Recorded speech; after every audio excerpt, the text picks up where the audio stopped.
What's up, everyone, and welcome back to the Biblical Hitman. It's me, Steven, here with Jesse. Our guest tonight is Dustin Nemos. He's a codex of pretty much everything, and we're going to get into everything. So, folks, if you want to support the show and you haven't done so, you can subscribe, you can share, you can comment, you can like the show, all of those things. And you can also support us on audio platforms as well, such as Spreaker, Spotify, and Apple Podcasts. But with all that said, Dustin, thank you for joining the show, brother. Yeah, thank you guys for having me on, if you will, these days. So yeah, I appreciate the opportunity. So for the folks that aren't familiar with you, where can they find your work and a little bit about yourself? Sure. So I've got a lot of websites. They're all at dustinnemos.com. If I mention one, like if we're going into like the hidden history stuff tonight, that'll be my archive library, theserapeum.com, which will probably be more relevant. And I half joke that I'm like the end times Gandalf meets John Connor from Terminator meets John the Baptist. But to summarize myself, like I wear many hats. I'm a Christian, a father, a reporter, a patriot, a pastor, a truther, a historian, and a debater. I'm also no one. I've been humbled. I'm a nearly 40 father and a veteran in the trenches of the information and seed wars. I was kind of infamous around the world as a public figure and a digital super soldier, like the Flynns used to call me before I turned on them and exposed them as Satanists across our biblical earth as a truther journalist in the trenches against fake news, like even before I began to name the Jew harder than anybody since White Jesus. I helped build the Great Awakening, and it was hijacked by clickbait and Operation Trust Q. That's a whole new story in itself. I mean, I helped create the noticing that is going worldwide viral now.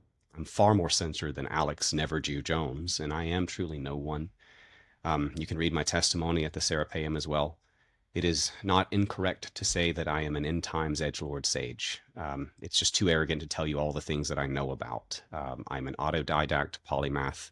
I'm self-taught on many topics, and I'm a parhesiastes, which means I suffer for this. I have lost almost everything for what I speak on, for what I am talking about, for the topics that I bring to the public.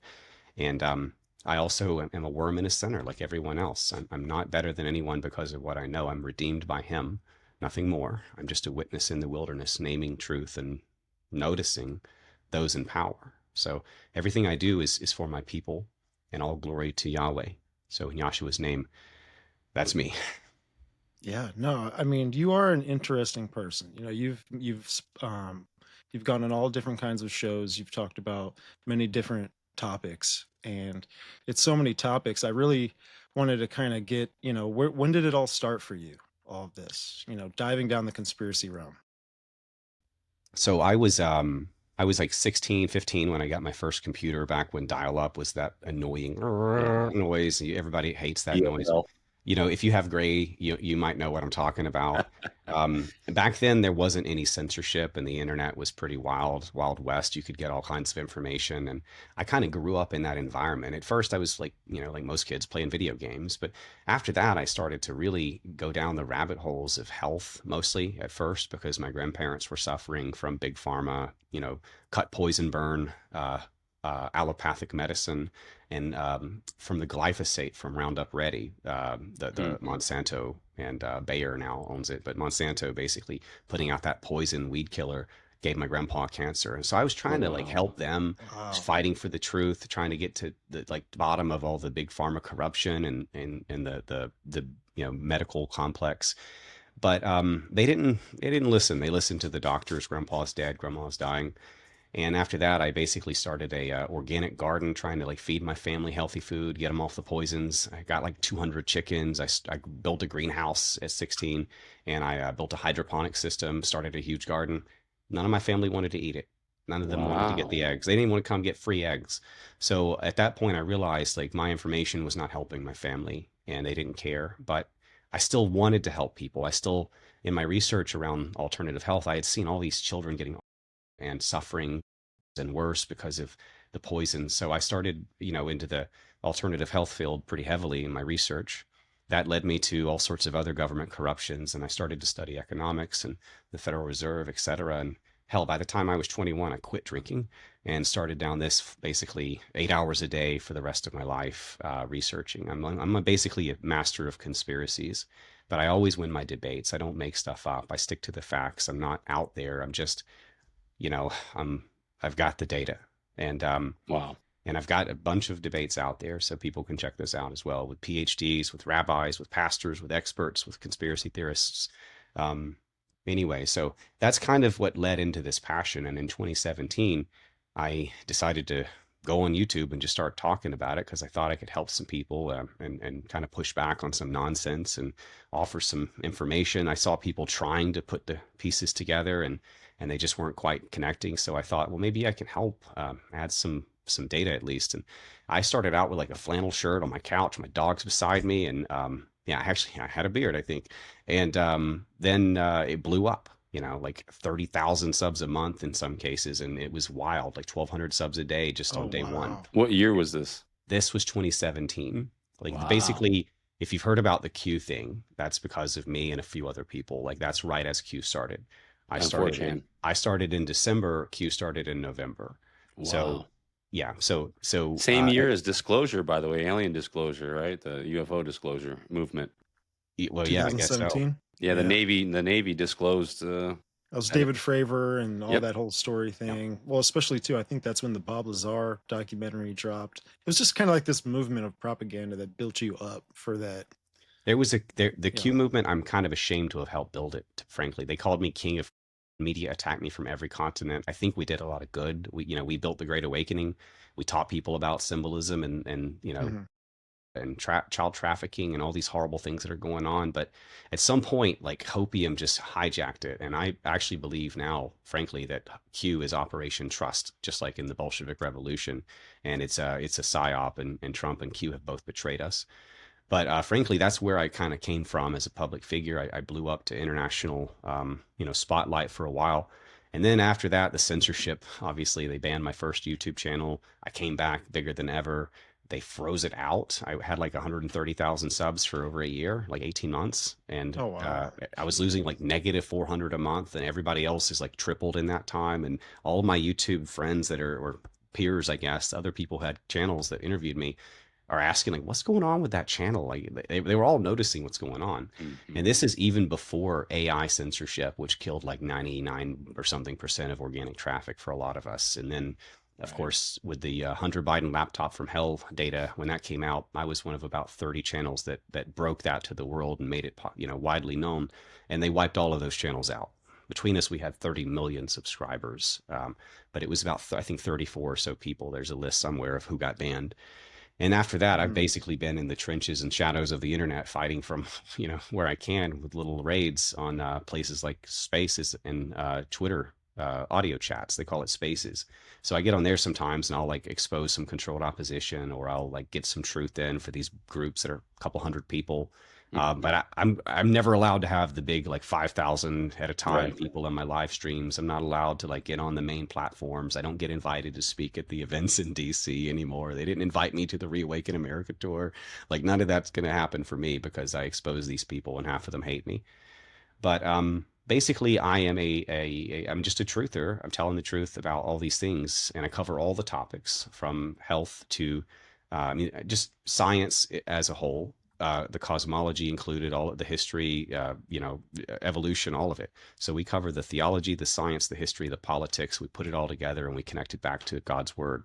And I prove God's word is real. And I prove a lot of things, actually. It's pretty good. And that's kind of who I am, and throw in a good dose of going after controlled opposition. I can't stand liars, and I can't stand pretending to be good guys. Oof. That's a tough one. Yeah, that's a tough. I agree with it, though. Speaking on the betrayal, like Trump betraying us, the whole Elon Trump. Let's just get right into that real quick. The whole Elon Trump argumentative state that we're in right now. Yeah. What do you think's going on there? Because from an outside view, for me, I see that the bill that's about to be passed seems kind of not kind of. The whole Stargate program and kind of the stuff that Trump's pushing, it seems very like he's pushing more of a high surveillance state. So what's your whole take on the Trump-Elon situation, that whole deal? Well, first of all, Trump did push the executive order for land, sea, and air track, trace, surveillance system on his first term. I mean, it's all coming. Palantir and the 5G, the towers, the Project Stargate, the It's all coming to this Internet of Things. As far as what's going on with this drama, I don't know if this is an ego feud, but they're both basically Totally firsters. They're both, basically pushing everything the World Economic Forum wanted. Trump basically pretends to be for MAGA, but he's all about making it great again. He's failed all of his promises to America, kept all of his promises to. He is absolutely an old friend of Epstein, but not just Epstein, also Diddy with his freak off parties, and also Robert Maxwell's, which is Ghislaine Maxwell's dad, super Mossad mega spy, who basically was early Epstein. So, I mean, Trump is embedded deeply with all these things. He's even been accused by multiple Epstein victims of being one himself, one of these bad guys himself, or being around Epstein, or etc. So, like, I don't know if the drama is a distraction from Palantir and its, watch list, or frankly, describe Palantir for the people that don't know what's going on with that, because that seems like the disclosure of Palantir and everything is kind of all happening together.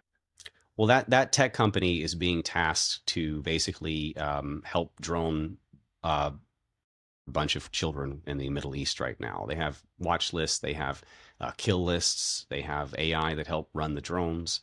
And that same company thinks that we're, if we dare to protest, even peacefully, the ethnic of all the Middle Eastern by bombs and drone killings. So that company that thinks we're that all the with the bombs for, and their tech is being used for that. Peter Thiel even like freaked out when someone asked him about it. He's like, ... I deferred it.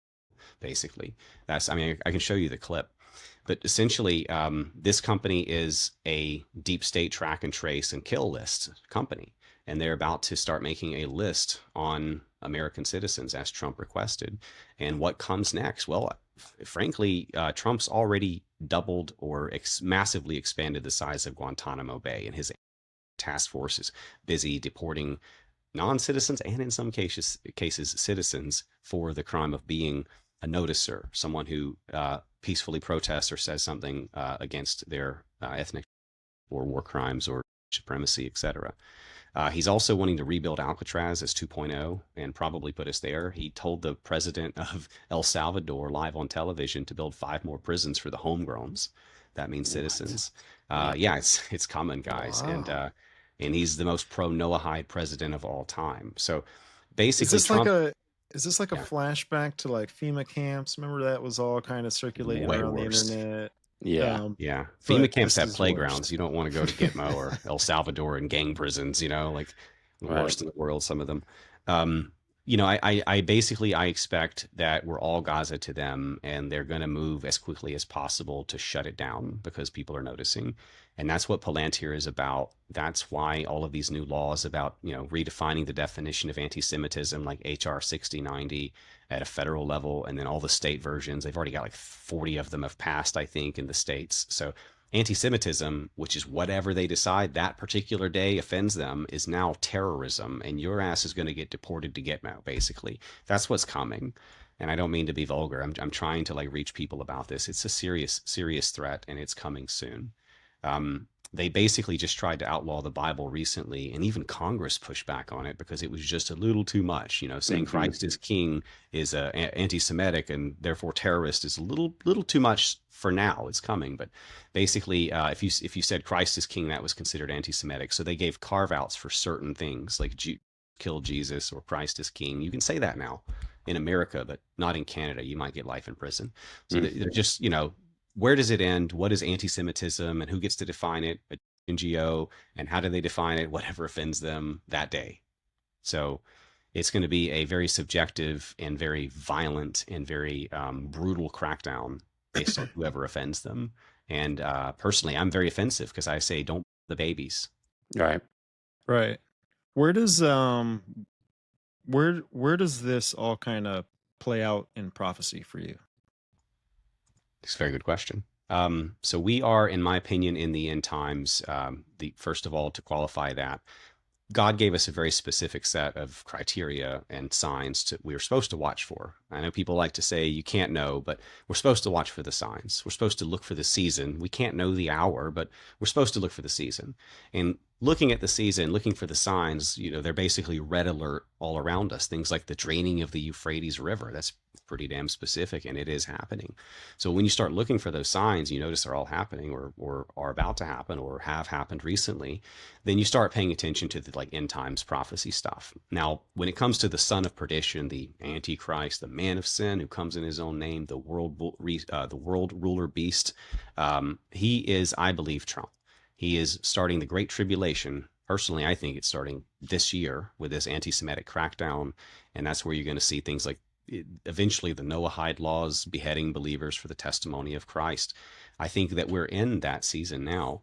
I think that we're going to see the Great Tribulation rolled out under Trump, and I think that's kind of what this is. It's the synagogue of Satan, and God promised us basically them for a deep state and judges too. So if we don't follow his rules, the Jews will rule us, and they'll curse us with all those curses in Deuteronomy. Like they will lend to us, we won't lend to them. They'll be the head, we'll be the tail. All those curses that were listed out were because of disobedience, and because of the disobedience, we basically have this Nephilim deep state who've been repeatedly kicked out of all of our nations for or similar crimes, are essentially now ruling over us and creating a world order.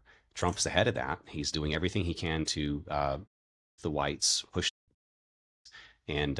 the brother wars, and basically I think they're going to do a Zelensky method next as well, where they empty all the white countries and make them kill each other, or maybe fight the Middle East, or maybe fight China over Taiwan or whatever. But they're trying to take down the West. They're trying to expand into the greater project or Yodet-Enon plan in the Middle East and take over all the Muslims' lands. And then, of course, we have an impending war with both Russia and China, and we're out of bullets. So, things are going to get wild. Not just that. So, we have famine. We have more pandemics. We have all kinds of things that they're coming at us with. So, one thing that I noticed about Trump lately, and the narrative behind Trump kind of cutting ties with Netanyahu. I felt when I heard all about a lot of that and him going, we're not going to have any more meetings anymore.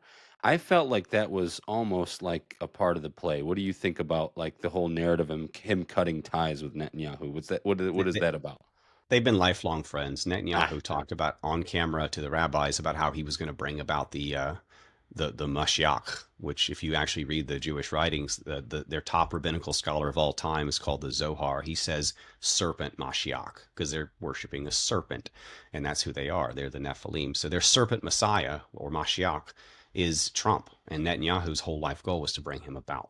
So Netanyahu is actually just basically partnering with his old buddy to psyop us once again. Remember when Trump pushed the chair up for him and gave him the 2,000-pound bombs even Biden wouldn't give him, and said get her done basically about 5 times about the Gaza?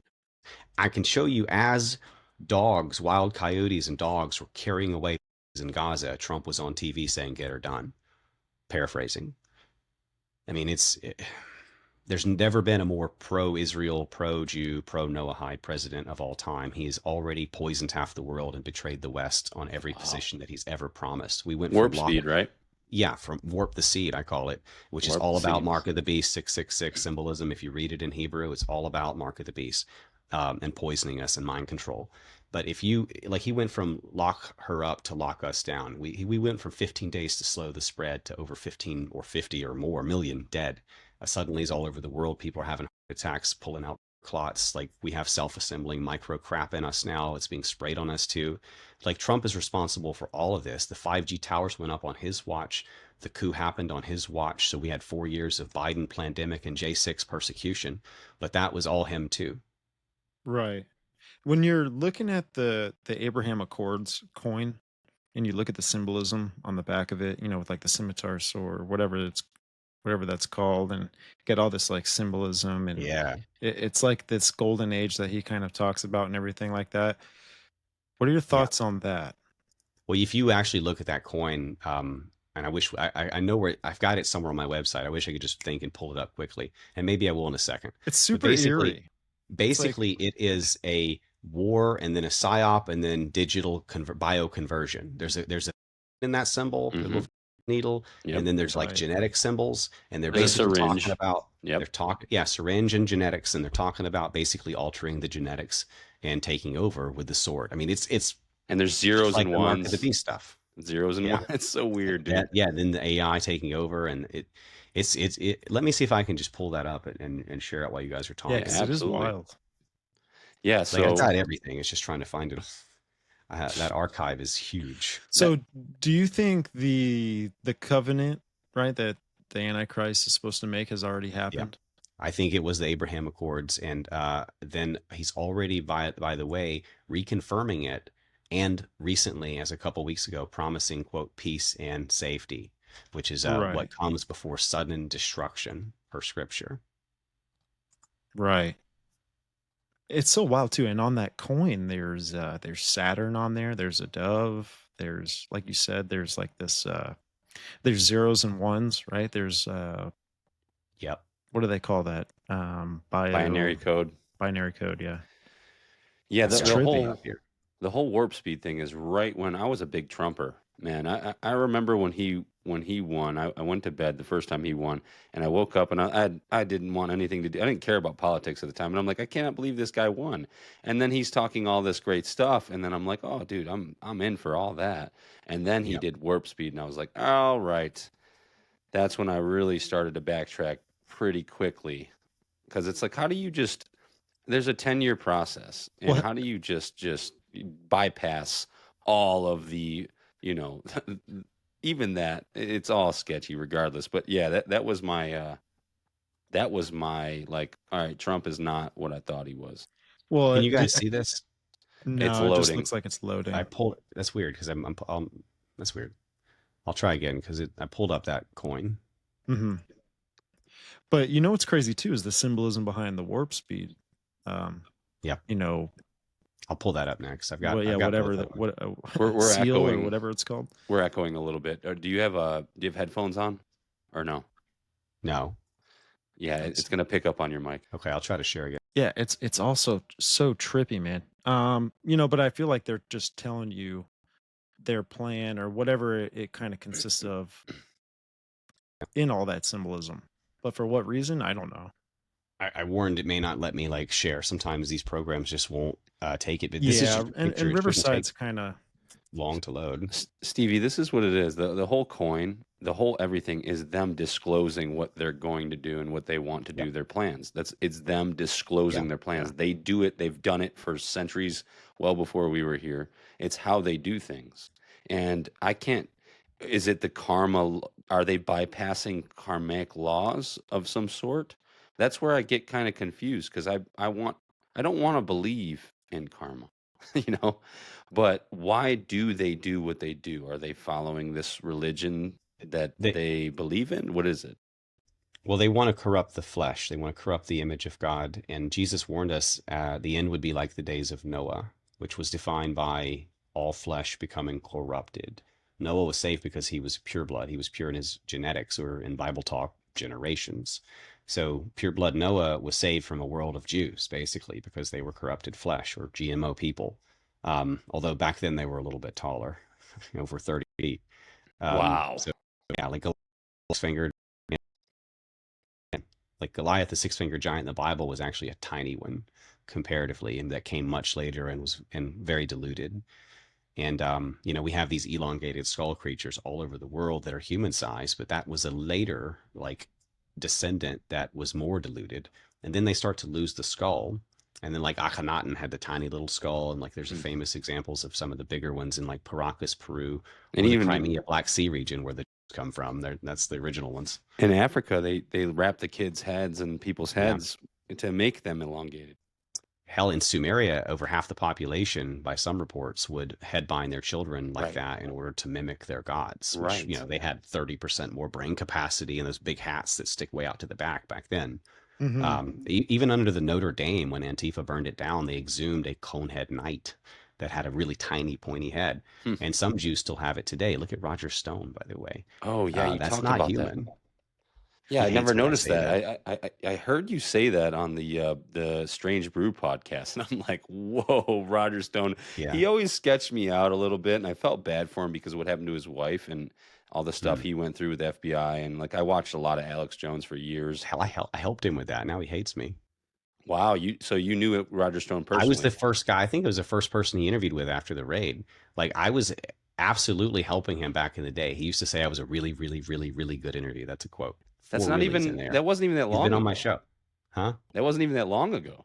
No, it wasn't. But when he found out I was calling him a Jew on the internet, because people ask me on Twitter, is he Jewish? I'm like, yeah, I think he's Jewish. And he answered, and he's like, I'm Roman Catholic or something like that. And I'm like, that's not a race, dude. And then now he follows me around on Twitter, and he says, like, I see you. That's a quote. He says when I tell people he's Jewish. Yeah, it's weird. It's got to be his handlers, though, right? It's got to be. I mean, he's probably a handler himself. Like, of course, like funny enough, I almost ran for Congress, and he was basically ready to help run my campaign at one point. Wow. Because like I was big famous YouTuber and like ready to run it, but I just decided not to. Good choice. Good decision, dude. Yeah, really. Yeah, because that's the beast. That's the system right there. You know, my dad does media.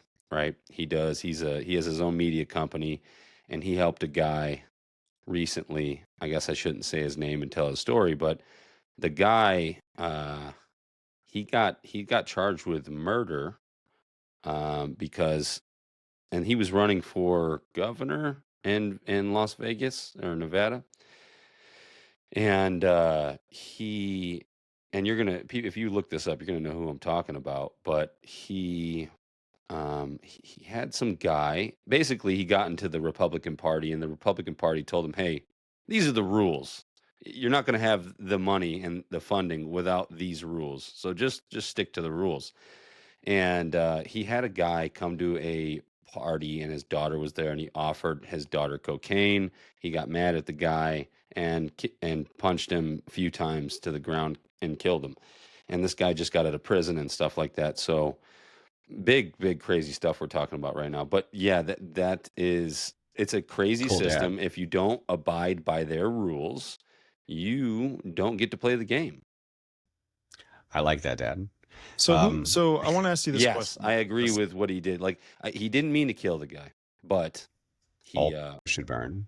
Yeah, he well, the daughter was older. She was like okay, not old enough. I mean, I understand. I still understand it then. Yeah. But yeah, sorry. Go ahead, Stephen. Yeah. So with all the bloodline talk and everything, what's your concept in view of who's running the world? Yeah. So I mean, politically speaking, obviously it's the and I can go into details if you like. They pretty much run everything, including China, Russia, Iran, all of it. I mean, they run most of the Middle Eastern, even like Saudi Arabia, etc.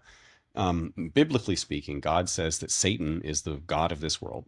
Jesus said it too, because this world worships Satan. They chose Satan, and Satan is called the god of the air, or the god of the skies.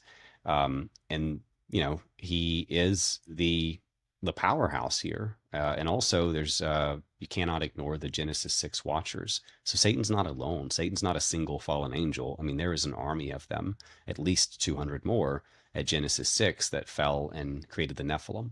That's where these things started basically losing their growth inhibitor gene, becoming giants, getting really hungry, puberty for 500 years, and then start eating everything around them. The Bible says that they consumed the produce of man and then started to consume man. So they became basically cannibalistic demigod, tyrants. And they got smaller over time and also fought each other there early on because of their massive hunger, the clash of the titans, they call it, which we can also prove titan bones. Anyway, we absolutely have this bloodline of Satan from Genesis 6 on, but those other fallen angels that begat those things, which are a quarter of the Bible, from Goliath to the sons of Anak to the Canaanites that God hated and wanted to wipe out, to even the Pharisees later that Jesus was calling a generation of vipers, genetics of vipers, or of their father the devil, or synagogue of Satan, or where I go you can't follow, etc. Tares amidst the wheat. He was warning us about them as well. It's a quarter of the Bible, this bloodline. So that's 200 additional fallen angels that were, according to prophecy, going to be released about 1950, Roswell time, where aliens show up.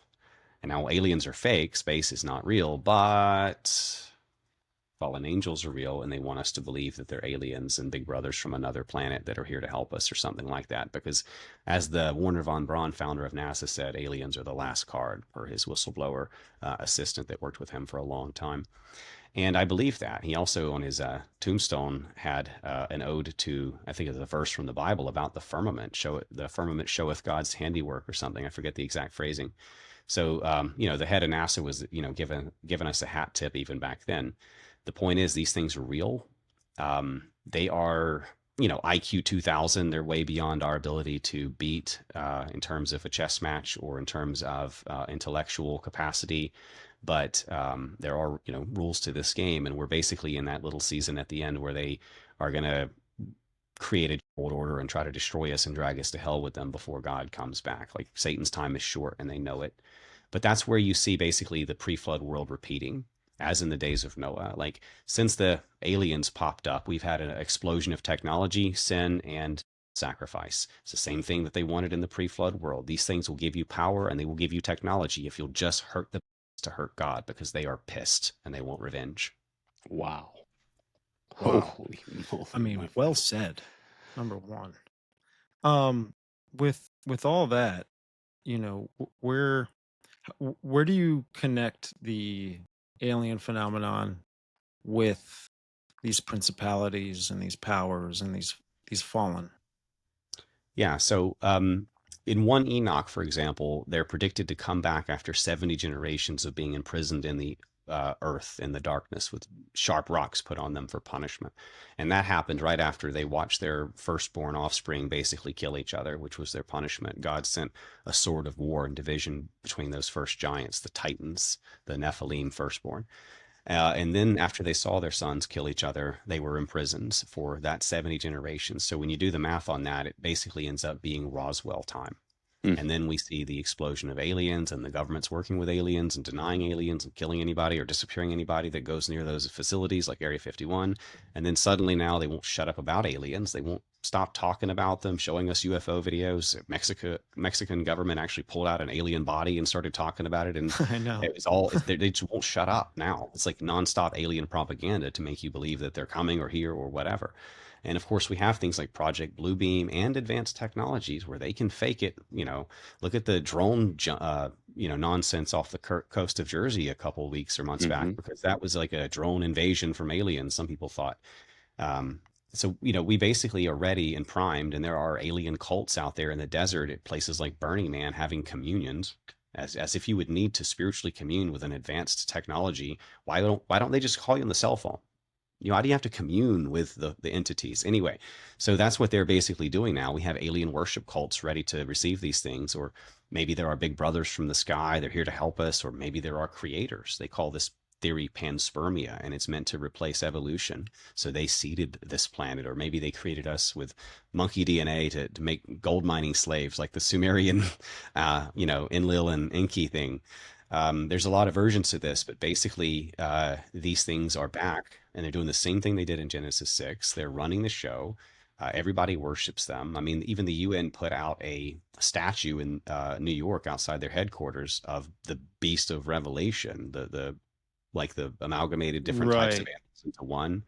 That thing was, for a while, statued outside. They actually got rid of it though, because people kept bringing attention to it. So like they're showing in plain sight. They're basically hiling Satan in front of us everywhere in plain sight using their symbolism.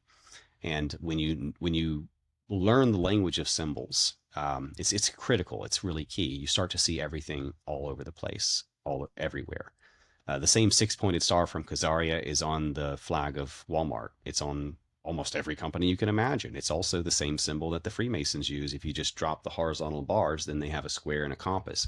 But they put a G in the middle because of the gnosis, knowledge of the genetics or generations. They have knowledge of the genetics of they worship them.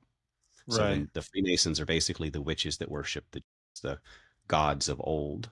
Right. I mean, what you're saying also kind of plays in with what Gary Wayne talks about, that there's going to be like this new age of Gnosticism that is just maybe, just kind of just, infiltrated into culture.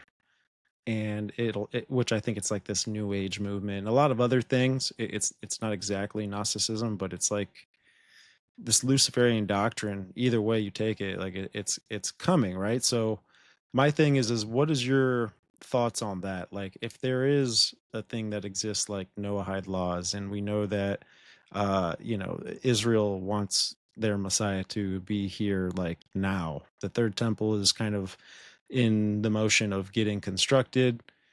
With all that, I mean, what are your thoughts with like these entities actually being here in physical form? Well, Kazakhstan has, I think, 200 seats, which is very interesting. It's basically, they have a city called Astana, So which is. talk a little bit about that, Kazakhstan, and the building you're referring to. So I don't have all the details on it, but the whole city is essentially like New World Order, occult, pyramids, all that stuff. It's very heavily steeped in symbolism. If you ever go to DC, it's the same thing. There are pagan statues all over the place, including statues of Satan. If you actually just use the other names, because there's different names for him, they just put a different name on it. The Statue of Liberty has a chain around its foot and looks like a man for a reason, and holds the light, the light bringer. There's a lot. Our whole nation was basically built with these, ley lines and occult symbols in mind. DC, if you look at it from above, for example, is all sorts of occult symbols. Well, Astana in Kazakhstan is New World Order, fresh technology, a more modern version of all of that. It's prettier, more glass, basically, right? Less stone, but it's the same thing, and it is probably the seed of this occult new world. Certainly, these entities, these angels, they're shapeshifters. They're mortal. They can look like anything. They're being active. They look like somebody, and they are manipulating us. Maybe multiple somebodies. They may be playing multiple roles. But some of the most important and popular people in the world, some of the most charismatic people in the world, are quite possibly these entities. Wow. Can I stop you real quick? Yeah, go ahead. So look at Sacha Baron Cohen and Borat. Oh my goodness. Put the puzzle together yourself. It's such a psyop, because all he's doing is trying to tell you that there's nothing there. He's basically constructing a psyop that this place is a barren, wasteland, desolate wasteland full of poverty. And who is Sacha Baron Cohen? What is his nationality? Who is he? I don't know much about him personally. I know, like, last thing I saw from him was basically when he set Ron Paul up after that Borat movie. Like, I haven't really paid attention to his more recent stuff. Yeah, he set the other guy up too, the guy from New York. What's his name? All right, so I have some information on. So it says Sacha Baron Cohen was born into the British family of Ashkenazi Jewish descent. Oh, there's that early life history being useful again. Always check early life history. Just saying. Necromancy, right? Or whatever. I'm gonna let my dog out. I'm still here. I can hear you. Yeah, you're good. No worries. Yeah, go ahead. But that was so funny to me that, like, I've known this for a little while. Like, I've thought about it a lot, but it's just like that movie Borat was such a setup to, it was during a time, I can't remember what year it came out. It was a while ago. It was a perfect time to put that movie out. And it's like, oh, guess what? This place is full of, bestiality and, the typical poverty town in the Middle East. It's like, no, dude. And the guy is Jewish. Sacha Baron Cohen is like, he's Jewish. You just said Ashkenazi. Right. Goodness, so, like, if I could, I'm gonna a little monologue, if you guys don't mind, about the bloodline stuff, because people, obviously, you're skeptical if you say that there's giant cone heads that run around and ruled the world and were eating people in the old days. Like, I get that. Not only does the Bible say that, but like the science and the archaeology, the genetics, for, I coined that phrase instead of genetics, but genetics, it all confirms it. In fact, they were real. They're not Homo sapiens. They're a different type of hominid species. They are not like us. They had the elongated skulls. They're, anatomically much different. They're different suture lines in their skulls than humans.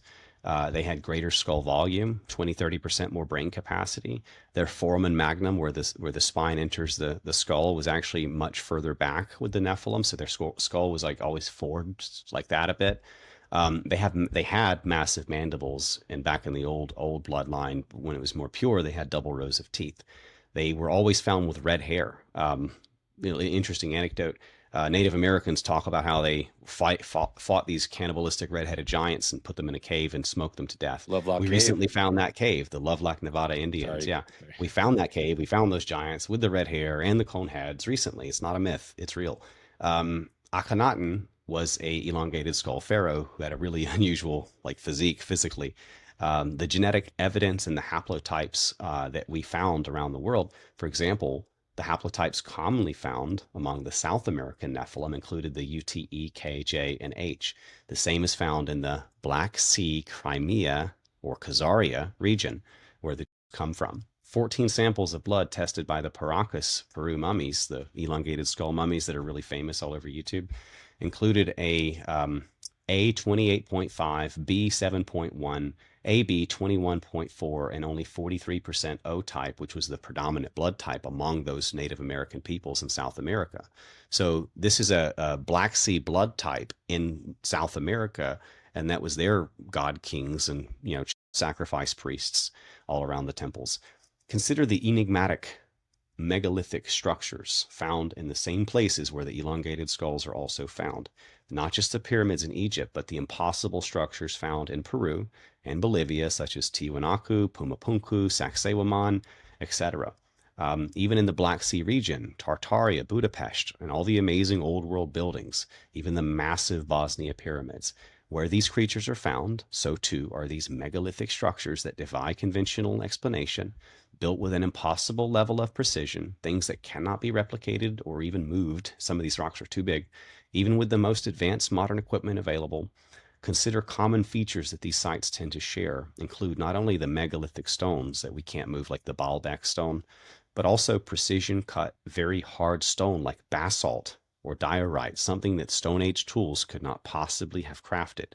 Advanced technique and advanced pre-flood civilization. These sites are now kept by UNESCO, the World Heritage Foundation, and the World Economic Forum as World Heritage Sites, locking them up and preventing any exploration or excavation.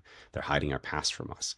Brian Forrester, one of the leading experts on the skulls, says, quote, DNA testing of the Paracas clearly indicates that much of their genetic background was not Native American, and there could be a genetic connection with the Russia Black Sea areas, which would clearly change human history.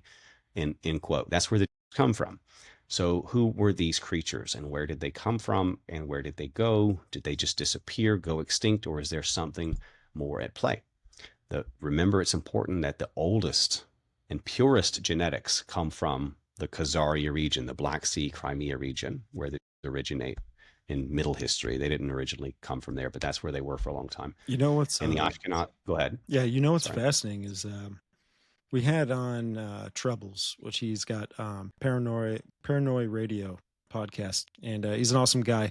He talked a lot about the Olmecs on our show, and it was actually a practice that the Olmecs had was a thing called cranial deformation, which was where they would practice shaping their skulls, head binding, and all that kind of stuff. Yeah, so it could be a form of worship to what you're saying. They did it for mimicking their gods. They wanted to look more like the royal class. Basically, switching it from the science now to the narrative and the history.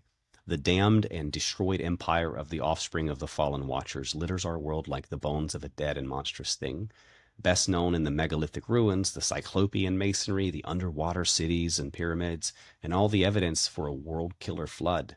Cities we are still digging up from the mud as well. Then there are the actual bones, those of giants and their descendants, the elongated skulls, the stuff of legend, but also of archaeology's deepest secrets. These skulls found throughout the world holding more brain capacity, different suture lines, larger eye sockets, not fully human. A trained eye can spot with human-like, they become more human-like over time if you see through the dilution. So you can see over history, they just get smaller skulls basically and become more of the modern Ashkenazi from the ancient Canaanite. And they still look pretty much the same if you look up a Hittite or a Canaanite depiction.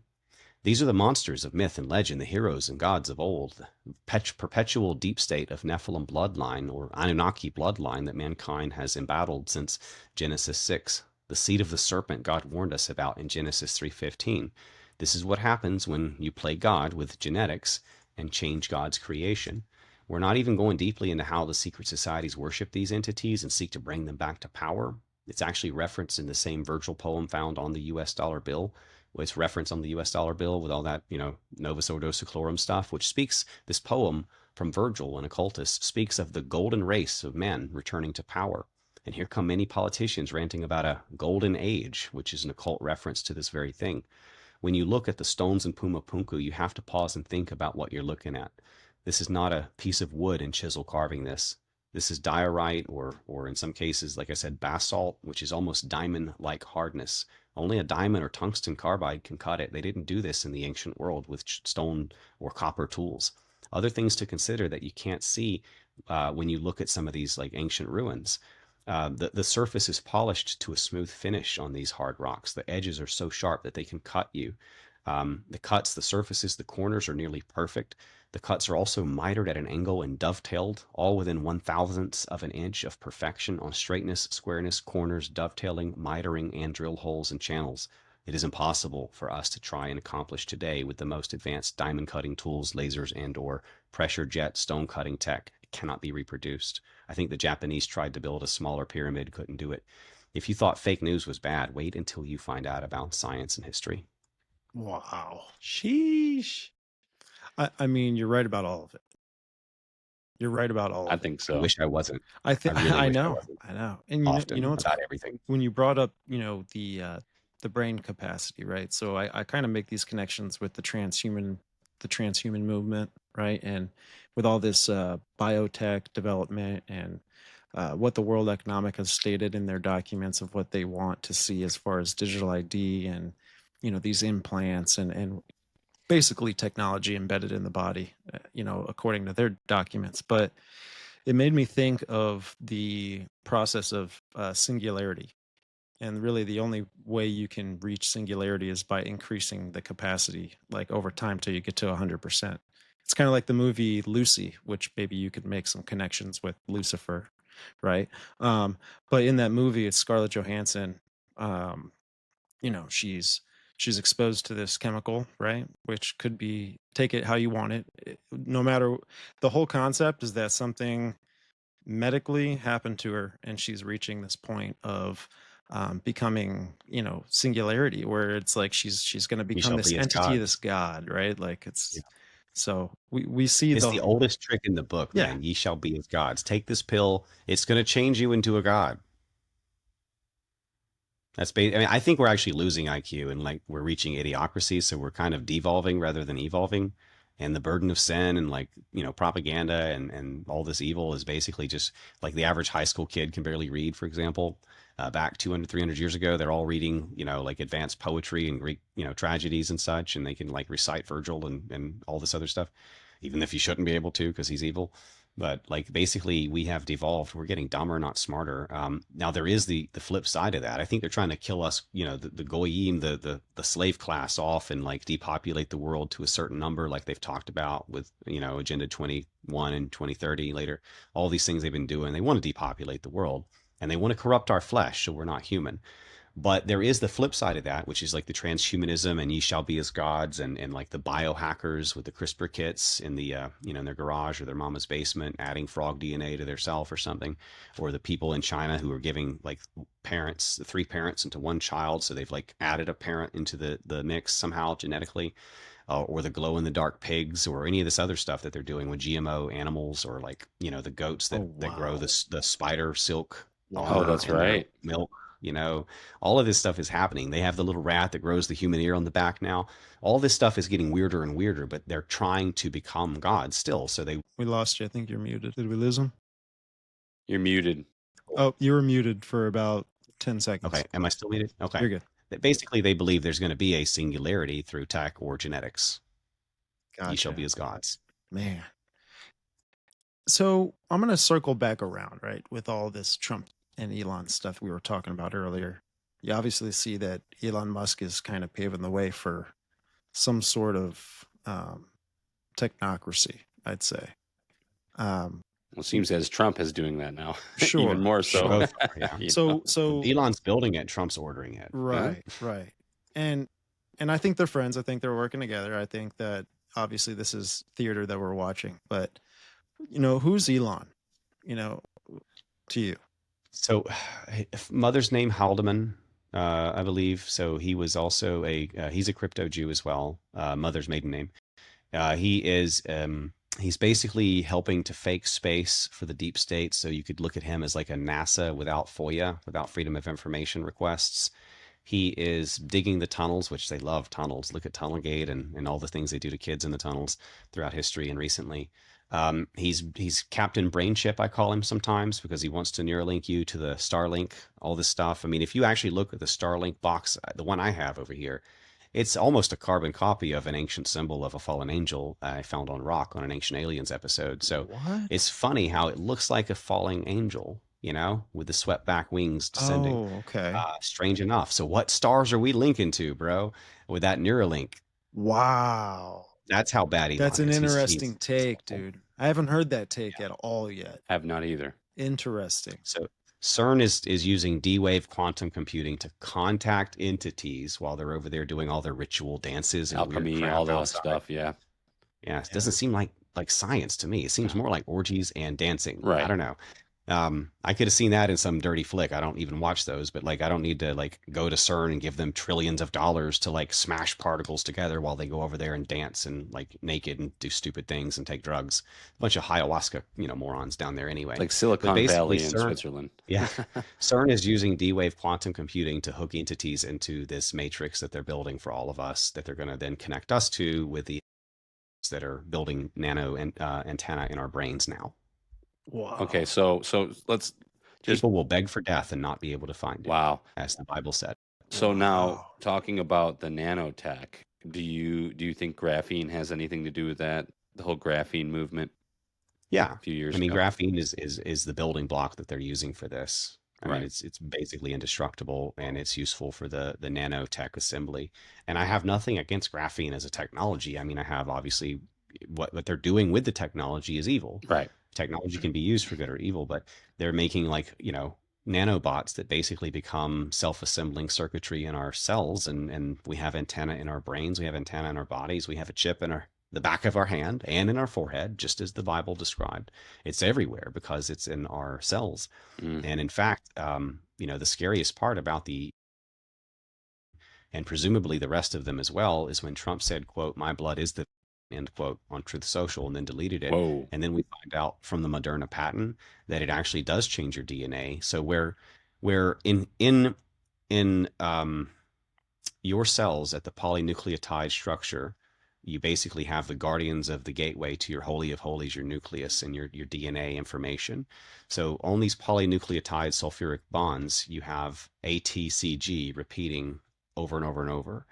But when you get the vaccine, it inserts an extra CC at ATCCCG. C is 6. So you have 666, where before ATCG in Hebrew is God's name, Yahweh, numerically transferred. So God's name is on our cells until you take the jab, and then your body begins to change. What's crazy is I just looked up basically. We all know that the molecule carbon, right? It's got 6 protons, 6 neutrons, 6 electrons, right? Well, graphene is composed of carbon 12, and carbon 12 has the same 6 protons, 6. And so I'm like, man, is that real? That's crazy. Do you think that that's what John was referring to in Revelation 13? That it was the 666 related to the man of sin is really confusing, and it's one of the most controversial and talked about and debated ones out there in terms of verses. There's a lot of ways to look at it. First of all, if he just put a 666 using his blood on our cells, that's a pretty good indication that it is Trump. Secondly, the 6-pointed star could be itself representing 666 in a number of ways, mathematically and symbolically. So there's a way to connect it to the Jews. There's a way to connect it to Trump. Right. But do we know what it really represents? Not exactly. Some people say it used to be something else and they changed it in the oldest version or something. And I haven't vetted that. I don't believe that. But I don't have a good answer on that particular one. Yeah, there's been some connections with it, with Islam, right? Because of what they decal on their bandanas or whatever. stuff like that. Yeah, it's Allah. It's the Greek translation of 666 versus what it looks like to Allah. I think it's Allah, like how it's spelt, right? I could be wrong. I know what you're talking about, because I've seen Allah's name broken down into like the serpent, and like there's some stuff in there. I'm a little rusty. I've got to go check my Islam stuff on that. But the numbers in Greek, the numbers in Greek compared to the Islamic writing or Arabic writing as Allah looks very similar. I believe that's what it was. Right. It's practically identical. Yeah. But in terms of verses, I mean, if we're talking about just end time, son of perdition verses, like you could put Obama, King Charles, Hillary Clinton, Nero, Hitler, Antiochus Epiphanes, and whoever else you want into a list and put them together and see which verses they check off. They're nowhere close to Trump. Wow. Trump is past 50% already, blowing through it quickly, with more to come very soon. Right. Well, I mean, when does he want to get the third temple? I mean, brother, can I just say this?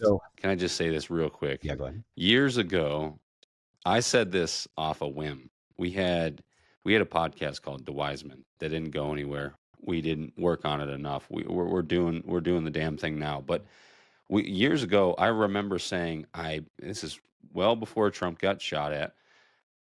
I was saying, I'm like, dude, I just think Trump's gonna get shot in the head and then come back and do all this stuff. And I was a big Trumper before, like I said, and then the whole thing happened with his ear, and I'm just like, right when that happened, I'm like, oh my goodness, dude, this is just crazy. Because there's the one guy, what's the one guy, Brad or whatever, on YouTube that he's talking about? He's like he's a prophet of some sort, a prediction guy, and he's talking about how Trump will get shot in the right ear. He predicted that months before, and then he will be. He said it would graze his ear. He said, and he said it'll become reborn again. No, I'm sorry. No, he said it would go by his ear and miss. Yeah, it would miss, and then his eardrum would pop. Right. Yeah, and it would pop his eardrum. Yes. The whole shooting was fake, though. If you check out Operation Big Red Arrow at nemosnewsnetwork.com, I broke that whole thing down in exhaustive detail. And he kept lying about it, etc., as well. And stopping and posing, fight. Like the Secret Service would allow him to sit there with his head out and just wave at people, if they're shooters. There's a lot of problems with that, but I believe he faked those. But that beheading thing, where the beast that was and is not and yet will be, that suffered a mortal head wound, etc., it actually goes back to Trump 1.0, which is Nimrod. Nimrod is reborn in Trump. The reason we invaded Iraq to get the weapons of mass destruction was 3 months after they found the body of Nimrod under the Euphrates River. Right. And the river there, was that the Euphrates? I forget which one. They found it under the river, and they exhumed the corpse, and then we invaded to take the body, and we also stole all the resurrection related cuneiform tablets from the museum from basically ancient Babylon. So we went and got the ancient king of Babylon, God King, Osiris, Gilgamesh, like whatever you want to call him, Baal, Nimrod. And then we got all the resurrection tablets, and then since then, DARPA and In-Q-Tel were funding all these genetic resurrection startups, and now we have startup companies giving us climate change meatballs from woolly mammoth meatballs for supposedly for climate change purposes. So they have the technology, they've got the body, they've got the cuneiform tablets. We caught Hillary looking into this through some back channel files. I've got that data as well. And essentially, when Trump said, quote, "My blood is the," end quote, I believe he was already basically himself with Nimrod's DNA, because that is the fulfillment of prophecy and the only thing that makes sense. Nimrod was the son of perdition beast that basically was the 1.0 for the beast that comes back. Like, this guy dies and comes back. So the beast that was and is not and yet will be is Nimrod. There's pretty much no doubt about that. I agree with that 100%. Yeah, so when he comes back, starts fulfilling all these verses in Trump, the only thing that makes sense is that Nimrod was injected into Trump. And then Trump, "My blood is the," end quote, injects himself into everyone else. Now, this is where we get into the third temple. The Bible says, "Know ye not that you are the third temple?" So my contention is that the beast Trump, Nimrod reborn, already sits in millions of people's third temple right now, as if he were God, proclaiming himself as if he were God, where God's name used to be. Gotcha. So, are you familiar who Catherine Fitz is? Yeah, I know her. She just went on the Danny Jones show, and she was talking about how these that its main purpose is to build on some sort of network in your body, like almost like it's a it's what the final step needs, right? It's the foundation that's probably being built with that. With that, what are your thoughts what is this final act, this act of singularity? Well, people are complaining about how, they're hearing voices or having emotions, or they feel distant, or like they're experiencing their lives, from a second hand, or like through a screen. They're being communicated with in some cases. They're actually on Reddit bragging about their brain scans losing 20-30% of brain capacity, going dark in some cases because of all this stuff. So, I basically believe that they're prepping people to be damned. I think that they're possibly opening doors for demonic spirits to inhabit Nephilim bodies, because if you have your own soul, then it's a lot more difficult to possess you. But if you're a Nephilim body, corrupted flesh, I imagine that opens some doors that you don't want opened, especially when they start injecting you with machines and linking you to spirit entities like CERN talks about with D-Wave quantum. So I believe that when the Bible says that people would long for death or seek death and not find it, I think that's when they have got some of these people trapped in the matrix, essentially. Yeah, and I think that is coming. I think too, with the big movement with the psychedelics and that whole kind of community, especially today, it's being pushed pretty hard. It's almost like in a normalized state, and it's almost like it's the gateway drug to what's to come. So if people are making these connections, through these psychedelics, whatever drugs you decide to choose, but they're making these connections with these entities, with these machine elves or whatever they call them, or whatever, Yeah, and like the people take that stuff and talk about machine elves. There's thousands of stories about it. It's crazy. Yeah, they see all the same entity and they talk similar. It's very weird. It's just a cult ritual, man. It's just the occult. It was fascinated with drugs, man. That's how they would open themselves up. Yeah, the Bible warns us about pharmakia. The fallen angels caught the cutting of roots and herbs and enchantments and sorcery and pharma, and that was and they also taught abortion, the smiting of the womb, Kazda gel or whatever that name was, Kazdega. I forget which angel did that. Basically, they all had their own specialty to teach mankind to destroy themselves. And some of them taught this kind of thing. So big pharma has always been with us. They've never been quite so powerful, perhaps, but like pharmacopoeia is basically just Jewish sorcery. Right. And back to the Catherine Fritz, she's talking about like this network. I can see it maybe being the foundation of what's called like the fourth industrial revolution. Like when we carry over into this next stage, which and how the World Economic Forum talks about it is it's just gonna get faster once it gets going, because the technology is gonna help develop more quicker, faster technology, and it's just gonna get to this state to where, I think we're gonna be surveillanced on a whole nother level, way more than we are now. It's gonna be like all those 1984 Brave New World type books for the survivors, but they're only going to have like 2,800 or so slave survivors for every, they say, and whites will be extincted, Christianity will be outlawed, and they will have their basically world order running a kind of like the Terminator movies with Skynet, except with demons in charge. They have the robots, they have the fighting dog robots, they have the fighting like human looking robots, and these things are deadly and effective. They're already patrolling Mar-a-Lago. It's only a matter of time until they unleash them on us the same way they do drones on children in Gaza. Wow. So where do you stand with tribulation and pre-tribulation rapture, pre-wrath, all this kind of stuff? Matthew says the tribulation happens after. I'm sorry, the rapture happens after the tribulation. So I stick with that. I know there's other, I actually lost a neighbor. She moved away. She got mad because I was not a believer in pre-trib rapture. I wasn't talking to her about it much. I just didn't believe it, and she was so offended. Like before that, we were on the same page with almost everything. So she took her whole family and left. I mean, they were renters anyway, but like they just, yeah, it Wow. was wild, all because of this one topic. And it's strange. People really, really want this hope. They want to be able to stay on the couch and not, experience tribulation and suffering and magically be taken away from the pain. But it says that we will go through the pain. The tares go first, not the wheat. We go through the tribulation. Many will be tried and made white, made martyred and sainted, etc. Right, right. I mean, my bias is pre-wrath, rapture, right? This is when it's after Great Tribulation. It's kind of like in the area where the sixth and the seventh seal or something like that. Mm-hmm. Since you're mentioning, right, that what we were talking about Trump and everything like that. I mean, how long do you think we have left? Well, let's define tribulation. Like Sure. It's based on a Latin word tribulum, which is an instrument of farming. I'm a gardener, so like that's a threshing instrument. Basically, you're separating the wheat from the chaff almost. So it's not tribulation. Doesn't mean like pain and suffering and punishment. Okay. It actually means like God is turning up the temperature a little bit to make it uncomfortable for believers to be in Babylon before He destroys Babylon.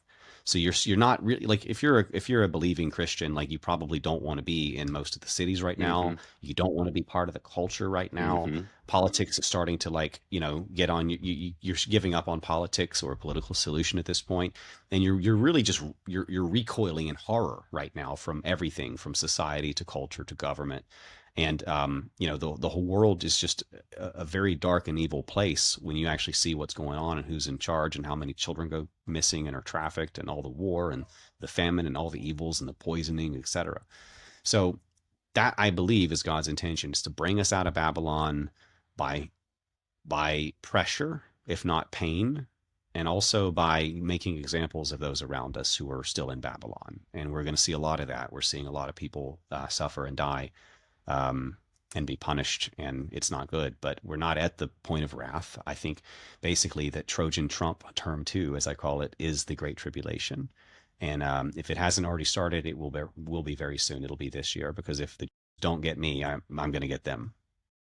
Yeah. So about that, so I really believe that the turning point, the big turning point, will be the Project Stargate. I really think when they implement that into our infrastructure and our entire society, and we see these Noahide type laws come about all kind of at the same time, everybody's pretty, it's 1984, it's Orwellian. I that's what I believe is going to happen very soon. I think easily within the next 5 years. I don't think it's going to be as quick as some others might think, but I could be wrong. But regardless, that Project Stargate, where they're implementing this mass surveillance state of AI into every facet of life, we already deal with it now. We have to, even before COVID, I'm sure we had to, censor ourselves on YouTube to stay on the platform. We have to heavily now. So it's going to be like that on Spotify for us. Like, all of our audio is uncensored now, and it's because we get away with it. Yeah. But there's going to be a point where I believe that they're going to implement that. Like, okay, so here's an example for you. I use Pixels as a thumbnail generator, and recently I tried to put Donald Trump in the Pixels. I've always been able to do it. Now it's against their policies. Now I can't do it. Really? So yes, I didn't tell you that. I forgot to tell you that. So I think stuff is starting to ramp up to an AI state where they're just controlling everything. Yep. And they plan to, use it. This is not going to be a idle government or an idle tyranny. It is going to be world order, great tribulation. They are already depopulating mankind even before the period of wrath. So we are seeing basically Satan and the other fallen angels prepare the worst thing that they can to drag us to hell with them before they are thrown in the fire. Yeah. So how would you prepare for something like this? Man, I pray many times a day. I follow the law. I follow God's law. I know this is not popular with Christian denominations, but Christ said, "Not one iota will pass from the law until heaven and earth pass." He died to bring Torah back in a time they were teaching Talmud, the tradition of the elders back then. That's what he called it, because they hadn't published it, because they know we would kill them for it, because that's what they write in there, that if the goyim know what we teach, they would kill us. So they knew that. That's why they didn't publish it. But Jesus knew what they taught, and Jesus called them out for the Talmud that they were teaching. So basically, in a time of Talmud, Jesus came back fighting for law, for Torah, and telling us that not a single I or T would be like dropped from it, and that any who teach otherwise would be the least in the kingdom of heaven. And everybody in the Bible, even Paul, kept and taught the law. So, like, in my opinion, it's the only thing that has ever been able to protect us from a deep state. Not because they're particularly dangerous or even intelligent, but because they have fallen angel forebears, and there's a curse from God in Judges 2. In Judges 2, God told us he will no longer drive out from among us the Canaanites, that they would be used to test us. So we actually have a deep state because of God, and there's no voting out of that. You can't fight your way out of that. It is God's curse for us. And the only way to beat that is to be obedient to his will, which is what he's been telling us the whole time. The whole scripture's about this. So essentially, I feel like we've got all those curses that came with disobedience. Like I think I mentioned before, but they shall be the head, we will be the tail. They'll lend to us, we won't lend to them. Like we know who the banksters are. Once again, it's always them every single time throughout all history. Every organized evil you can point to is the Jews. Right. I've never found an organized evil in all history that's not them. And you know, it's so funny when you're reading the stories in the Bible, you're reading the Gospels, and you're seeing how Christ is kind of refuting the Pharisees, and there's this conflict between where he stands and where they stand, and it really brings it all in together for me with the concept of the seed war. And what are your thoughts on the Jewish people today? Was this a did the Jewish state get hijacked or infiltrated or taken over? Can I add something to that last point before we move to that? Yeah. So I want to mention that, like, the reason Jesus was killed by the Jews was because he called them genetic demons of their father, the devil, in public constantly. They used basically made up hate speech laws and Roman cops following orders to do it. And that's kind of what they're trying to pass now, is hate speech laws to kill us for the same thing. It's actually being made illegal in many countries to say that Jews are not human. And I'm the only one that teaches that in the world. So just so, you know, people know, we are changing things. But in terms of infiltration, no, like a lot of people think that there's good and there's a synagogue of Satan that are just like bad. But none of the Jews are from Judah. The word Jew was not in original Bibles. They added it later, and they mixed Idumean, multicultural Idumeans, which is Edomites, or Idumean in Greek, depending on your Bible version. So Judah had conquered Idumea and became Judea. So now you have demons and God's people that Jesus would come from in the same country, all calling themselves Judeans. That's where you get the word from. They have no evidence whatsoever to being God's chosen people. And period. Like, all they have is that they changed Yiddish, their language, to Hebrew. That's not even the original Hebrew. That's fake Hebrew. They changed their country to Israel because the Rothschilds told them to. That's not Israel. That's not fulfillment of prophecy. Now, the actual lost tribes of Israel, where all of the evidence, the genetics, the biblical descriptions, the biblical prophecies, like spreading the word of God to the world, etc., not the that's the European Christians. The lost tribes of Israel are the Europeans. Jesus was a pre-Irish man. His people became the Irish and the Scottish people. So if you want the real Jews, it's the Irish and the Scottish, not the people who call themselves Jews and are not, but do lie, as mentioned and warned about repeatedly. Revelation. So I wanted to bring that up because you talk about the Judahites and the difference, and how do you get to that point to where you understand that the actual people are the Scottish and Irish? How did you get to that conclusion? There's a long chain of evidences, including the anthropology or people movements, including the archaeology or stones, including the etymology and languages, including the heraldry and symbolism. Like the European heraldry matches the 12 tribes Israel's flags, essentially same symbols. Like the tribe of Judah, for example, is all over pretty much every early Scottish and Irish clan's flag. They just had different versions of it. Same symbol with little family varieties of that symbol, the Lion of Judah. And basically, like that's just some of it. You got things like the Declaration of Arbroath and other things, but the Bible itself also says that the people would be taken from Jerusalem. They would actually lose that land again for a second exile period in Leviticus 26:18. And it basically says that because they kept being disobedient, not following the law, he's going to punish them again. And again means 2,520 years. So they're conquered by the Assyrians. They're exiled, and in different dates, because Manasseh was one tribe, Ephraim was another tribe, and then they were conquered at different years. But if you fast forward 2,520 years later, you get European nations.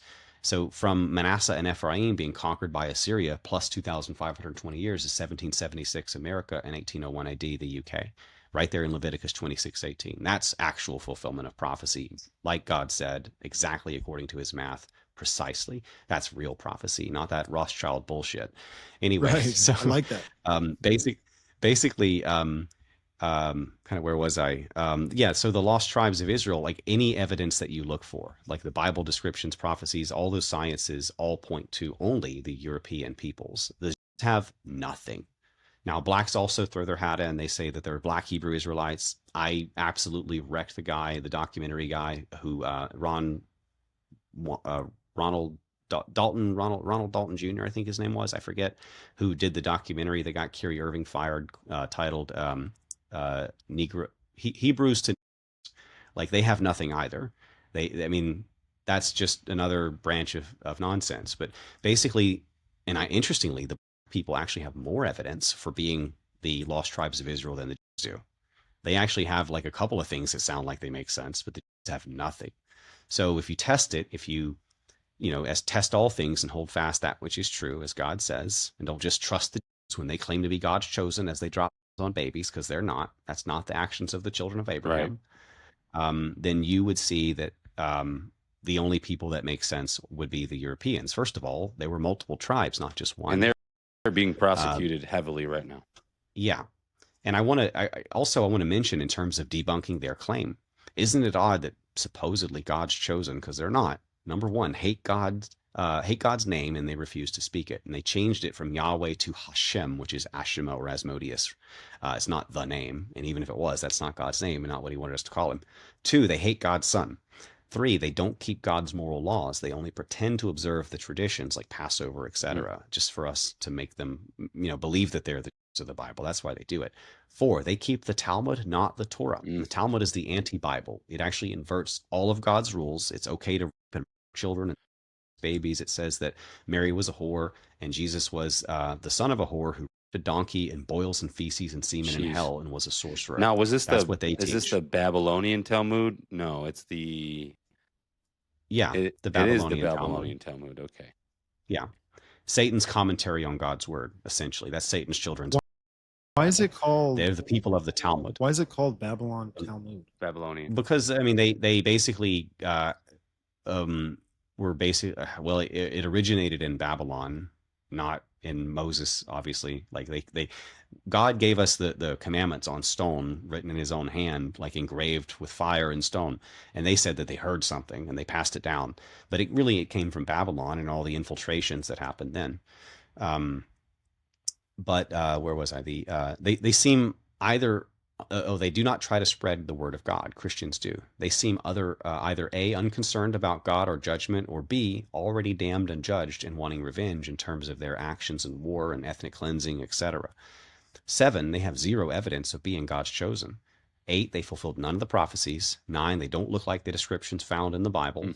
10, they persecute and hate all those who do love God's word. 11, they killed God's son. 12, they want to outlaw God's Bible and Torah for us. They want to actually, under Noahide laws, kill you if you have a copy. I could just keep going, right. But why do we believe they're the God's chosen people? It's considered idolatry to, it would be and will be possibly considered idolatry to worship Jesus. Yeah, they would definitely call that idolatry. Right. I mean, I've got Jews on video saying that would be idolatry. And so do Muslims say the same thing. Yeah, and Muslims actually say Jesus lied about dying and he just faked it, and he's, he was just a good guy. if he's a good guy, why would he lie and fake his death and pretend to be the son of God? Like, makes sense with your nonsense. It's actually funny because in the Quran, interestingly enough, like the Quran affirms the Bible. It says any previous word of Allah is, or God in their version, is incorruptible. So the Bible is legit. in the Quran.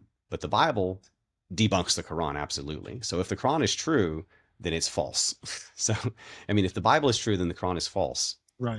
So it's really a self-defeating argument.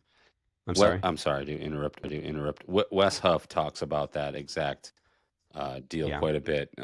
I'm sure you're familiar with Wes Huff. I think so. Yeah. He's been blowing up lately, and he's really been dialing in on scripture. He's been real busy, going on a lot of different podcasts, and in my opinion, trying to spread the truth, for his standards, anyways. Because he's more like a scholar, you know. Yeah. Sorry, my daughter's. No, that's fine. Let's introduction. Let's. How he's on? Is he on mute? It's it's funny that with all this Zionist talk, it's sorry, wife is like, she thinks there's a guy coming to pick up a chicken, and she's like wanting me to talk to him. Picking up a chicken? Sorry. Yeah, we got a chicken we're gonna give away because she just had 10 babies, and that's too much. Yeah. Too much. Yeah. Oh. Yeah, that's a lot. My mom just had. I grew up in upstate New York on a farm, and my mom had a chicken coop recently that was. They brought it to the barn, and then the possums got in and just killed all of them. Damn possums! No, sorry. It was a raccoon. Yeah. They're worse. They climb on walls and everything. They're like Batman. Yeah. I fought a raccoon one time at like 2 a.m. with a samurai sword for a chicken. I'm not even kidding. And that chicken loved me afterwards. Like I saved that. I didn't have like anything else close. So I grabbed the sword. I ran out there. I heard the noise.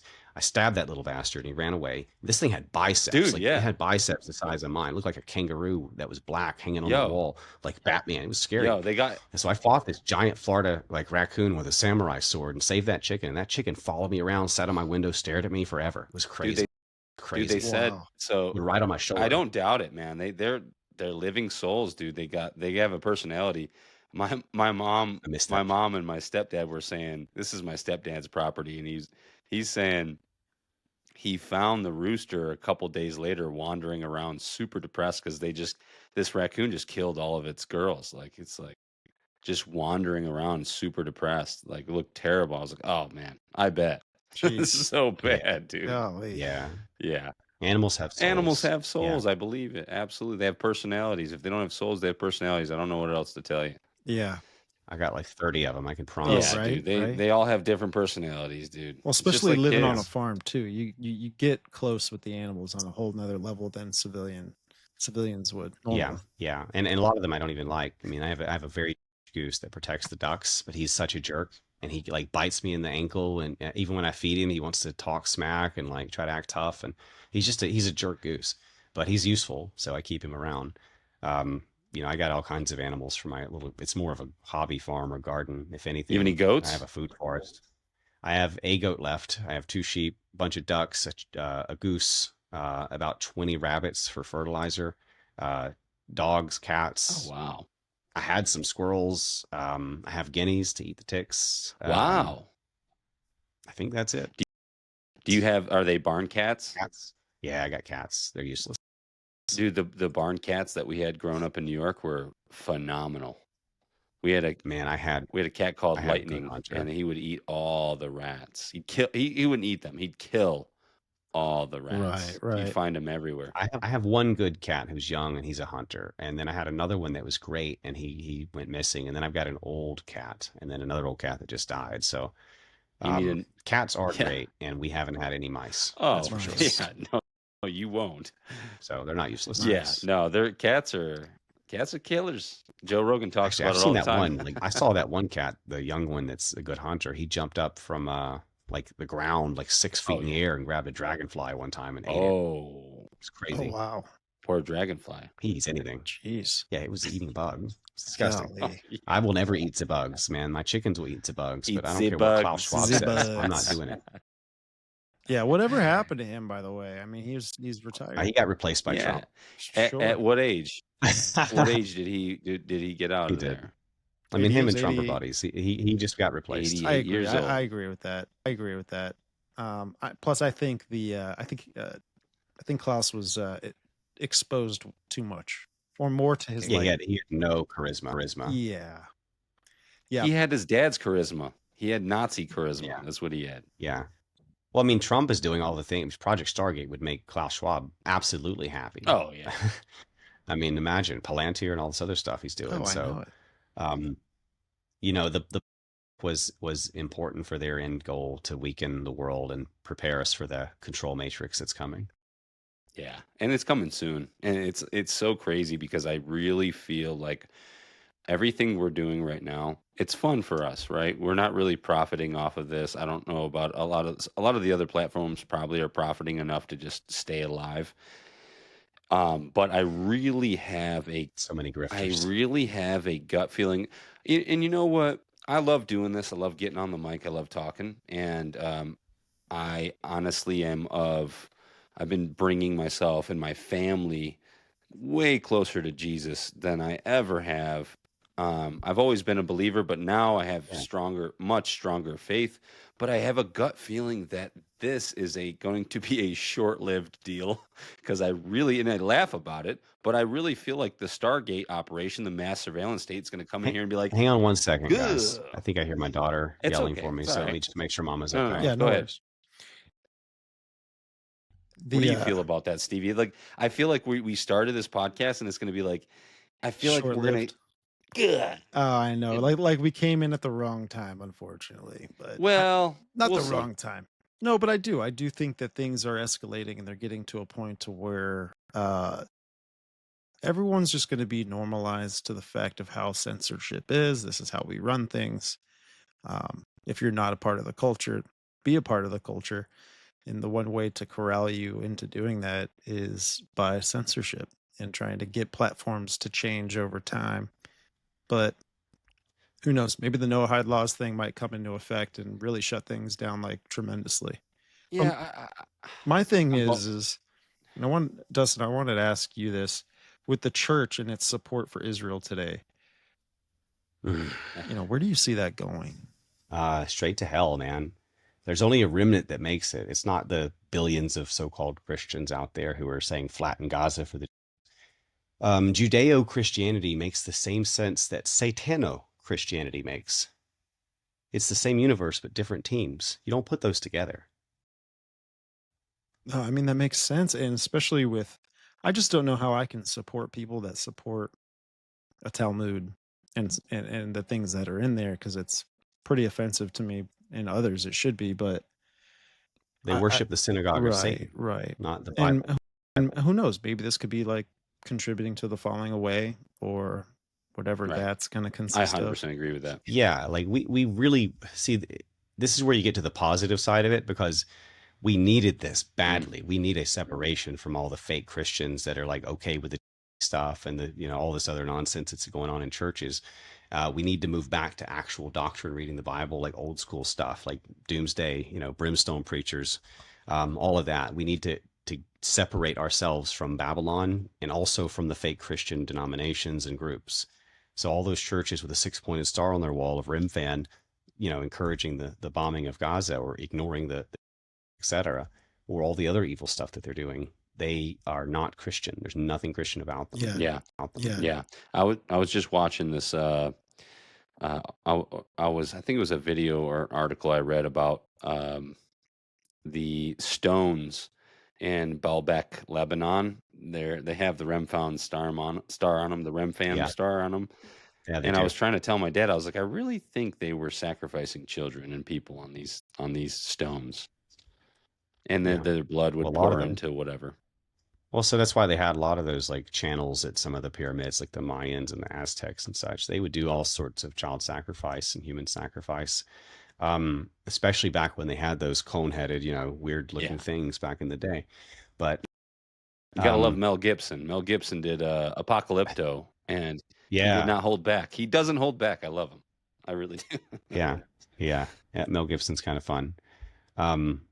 I have a funny meme with like Mel Gibson with like the glowing eyes, and it's something like, enough about my past anti-Semitism. Let's talk about my future anti-Semitism. That's he's hardcore, bro. I've always liked him. I don't know why. I've always liked him. Yeah, he's a good laugh. And his movies are interesting. I can't make it through Passion of the Christ. I just can't. Yeah. I'm pretty strong man, actually. I can watch any horror movie you can think of, and I don't like the blood and the gore and all that stuff, but it doesn't usually bother me. But the sacrifice that man Yeah. made for me, it breaks me down every time, even if it's a cartoon version. Like I Facts. cry like a baby every time Jesus dies. Yeah, you know what's wild about that is that recently my little brother-in-law was always like blaspheming Jesus and always saying stupid stuff. And he's just a typical kid. He's like 21, 22 years old. And he's always saying stupid stuff. And he just kind of grew up in the gaming culture where they just talk mess all the time. And I try to give him little tidbits here and there. And he was telling me and Christian, he watched Passion of the Christ and was telling me and Christian, like, dude, that is a powerful movie. And guess what? I've been reposting scripture and everything on the social media, and he's been liking it. And I'm like, whoa, dude. All right, you made a hard right turn or left, whatever it is, dude. Hey, whatever. Hey, you find God on your own standpoint. I cannot help you find God. I can maybe guide you, or I can maybe try to talk to you. I'm not the best, but I'll tell you what though, if you reach out to God, he'll talk back. Like if you really want to, he'll talk back. Dude. Yeah. So sorry about that. So what I was saying was that my little brother-in-law watched the movie Passion of the Christ, and he's always like he's an atheist or whatever you want to call him. And then he told me and my wife, like, hey, I watched this movie and it really hit me. And now he's liking all of my he's liking, I post scripture sometimes, and he's liking my posts, and I'm like, oh man, young man, come to Jesus. Very cool. I did a documentary titled God's Not Dead, How to Prove God and Jesus. And I have a post on that as well, which is like a debate guide for how to debate if you're into apologetics and you're debating for like how to prove God or Christian purposes, Christian positions, I'm sorry. Basically, I go through the logic, the science, the history, everything. And it is exhaustive. Like we can absolutely prove that God is real and which God. Wow. Amen. Yeah, it's beautiful. Amen. Like the flood, for example. Just dig and you'll find evidence anywhere in the world. Dude, that brings up a good thing I actually was hoping to bring up. Thank you for reminding me. So back in, I think it was, I think it had to be like around 2008 or maybe even before that, maybe in the 90s, but there was an exploration of the Red Sea, right? And where, I forget the guy's name, dang it. But he's claimed to have found Sodom and Gomorrah. Ron Wyatt. Okay, so Ron Wyatt. Yeah, he did. Right. So in the 90s, I believe, when he was doing his dive and with the team he had down in the Red Sea, we didn't have the technology to confirm what they were coming up and saying that they saw. So a lot of it was word of mouth. There might be some pictures, but the information was kind of hard to like fully ground on that this is actually what happened. But what's funny is in 2022, there was another team that went down there. Different technology, different all this kind of stuff. They could actually lay out the whole ground floor and everything, all that kind of stuff. So they sent a team down there, and it confirmed a lot of the things that Ron Wyatt was claiming, right, years before. And they found the chariot wheels that he claimed. They found more. They actually found bones. They found bones of, multiple different people, different parts of the body. Oh, brother, they found sulfur balls, right? No. So we're talking about Red Sea, the Red Sea. Yeah. So it's been confirmed. Ron Wyatt's work has kind of been confirmed and cross-examined with other people's work. And they've actually found even more in the Red Sea. They've actually found bones, like tissue and material and bone construction and all this kind of stuff. It's fascinating, man. Yeah, do you remember seeing? They like to tell us there's no. Sorry to cut you off. The sulfur balls, though. You guys remember seeing that? Who was that guy? That was Ron Wyatt. That was Ron Wyatt, right? He did it all. Dude, he got the Noah's Ark, Ark of the Covenant, Sodom and Gomorrah, and the Red Sea crossing, and some other small. Dude, when he found the sulfur balls, there was a skull and bones nearby in the sand. And he would pull up the sulfur balls and light them on fire. And I'm like, what is this? Dude, this is wild, dude. Yeah. Unnaturally pure sulfur you don't find anywhere else in the world, that color. Dude. All over the place. Shotgun blasted into the mountainside. There was a building with a man behind the building, at the angle that the fire and inferno came from, he was cut off like a lightsaber at the stump. His spine was incinerated, and the bottom half was still there, and the top was completely gone. I mean, he's because he was standing at the wall basically when it hit at that angle. I forget the degree that they mentioned, but basically there's nonstop evidence. We also have evidence in Egypt of the Exodus. We have all sorts of things like the Pillar of Salt, the Horeb stone, all these different inscriptions, all these different like stones that they said that they put in the river, or as they went somewhere, or crossed something, or in a dedication to God, or the different altars they built. We got everything. Like they like to say that Christianity has no evidence and it's just a faith, but like we actually have all the evidence is ours. Yeah, especially with Mount Ararat, right, and that whole Exodus journey, right, through the wilderness. It's fascinating. Well, they say that science killed God, like as early as Nietzsche said God is dead, but no, God laughs at them using science. Right. Every science you look at, if you study it long enough, you will find God. Mm-hmm.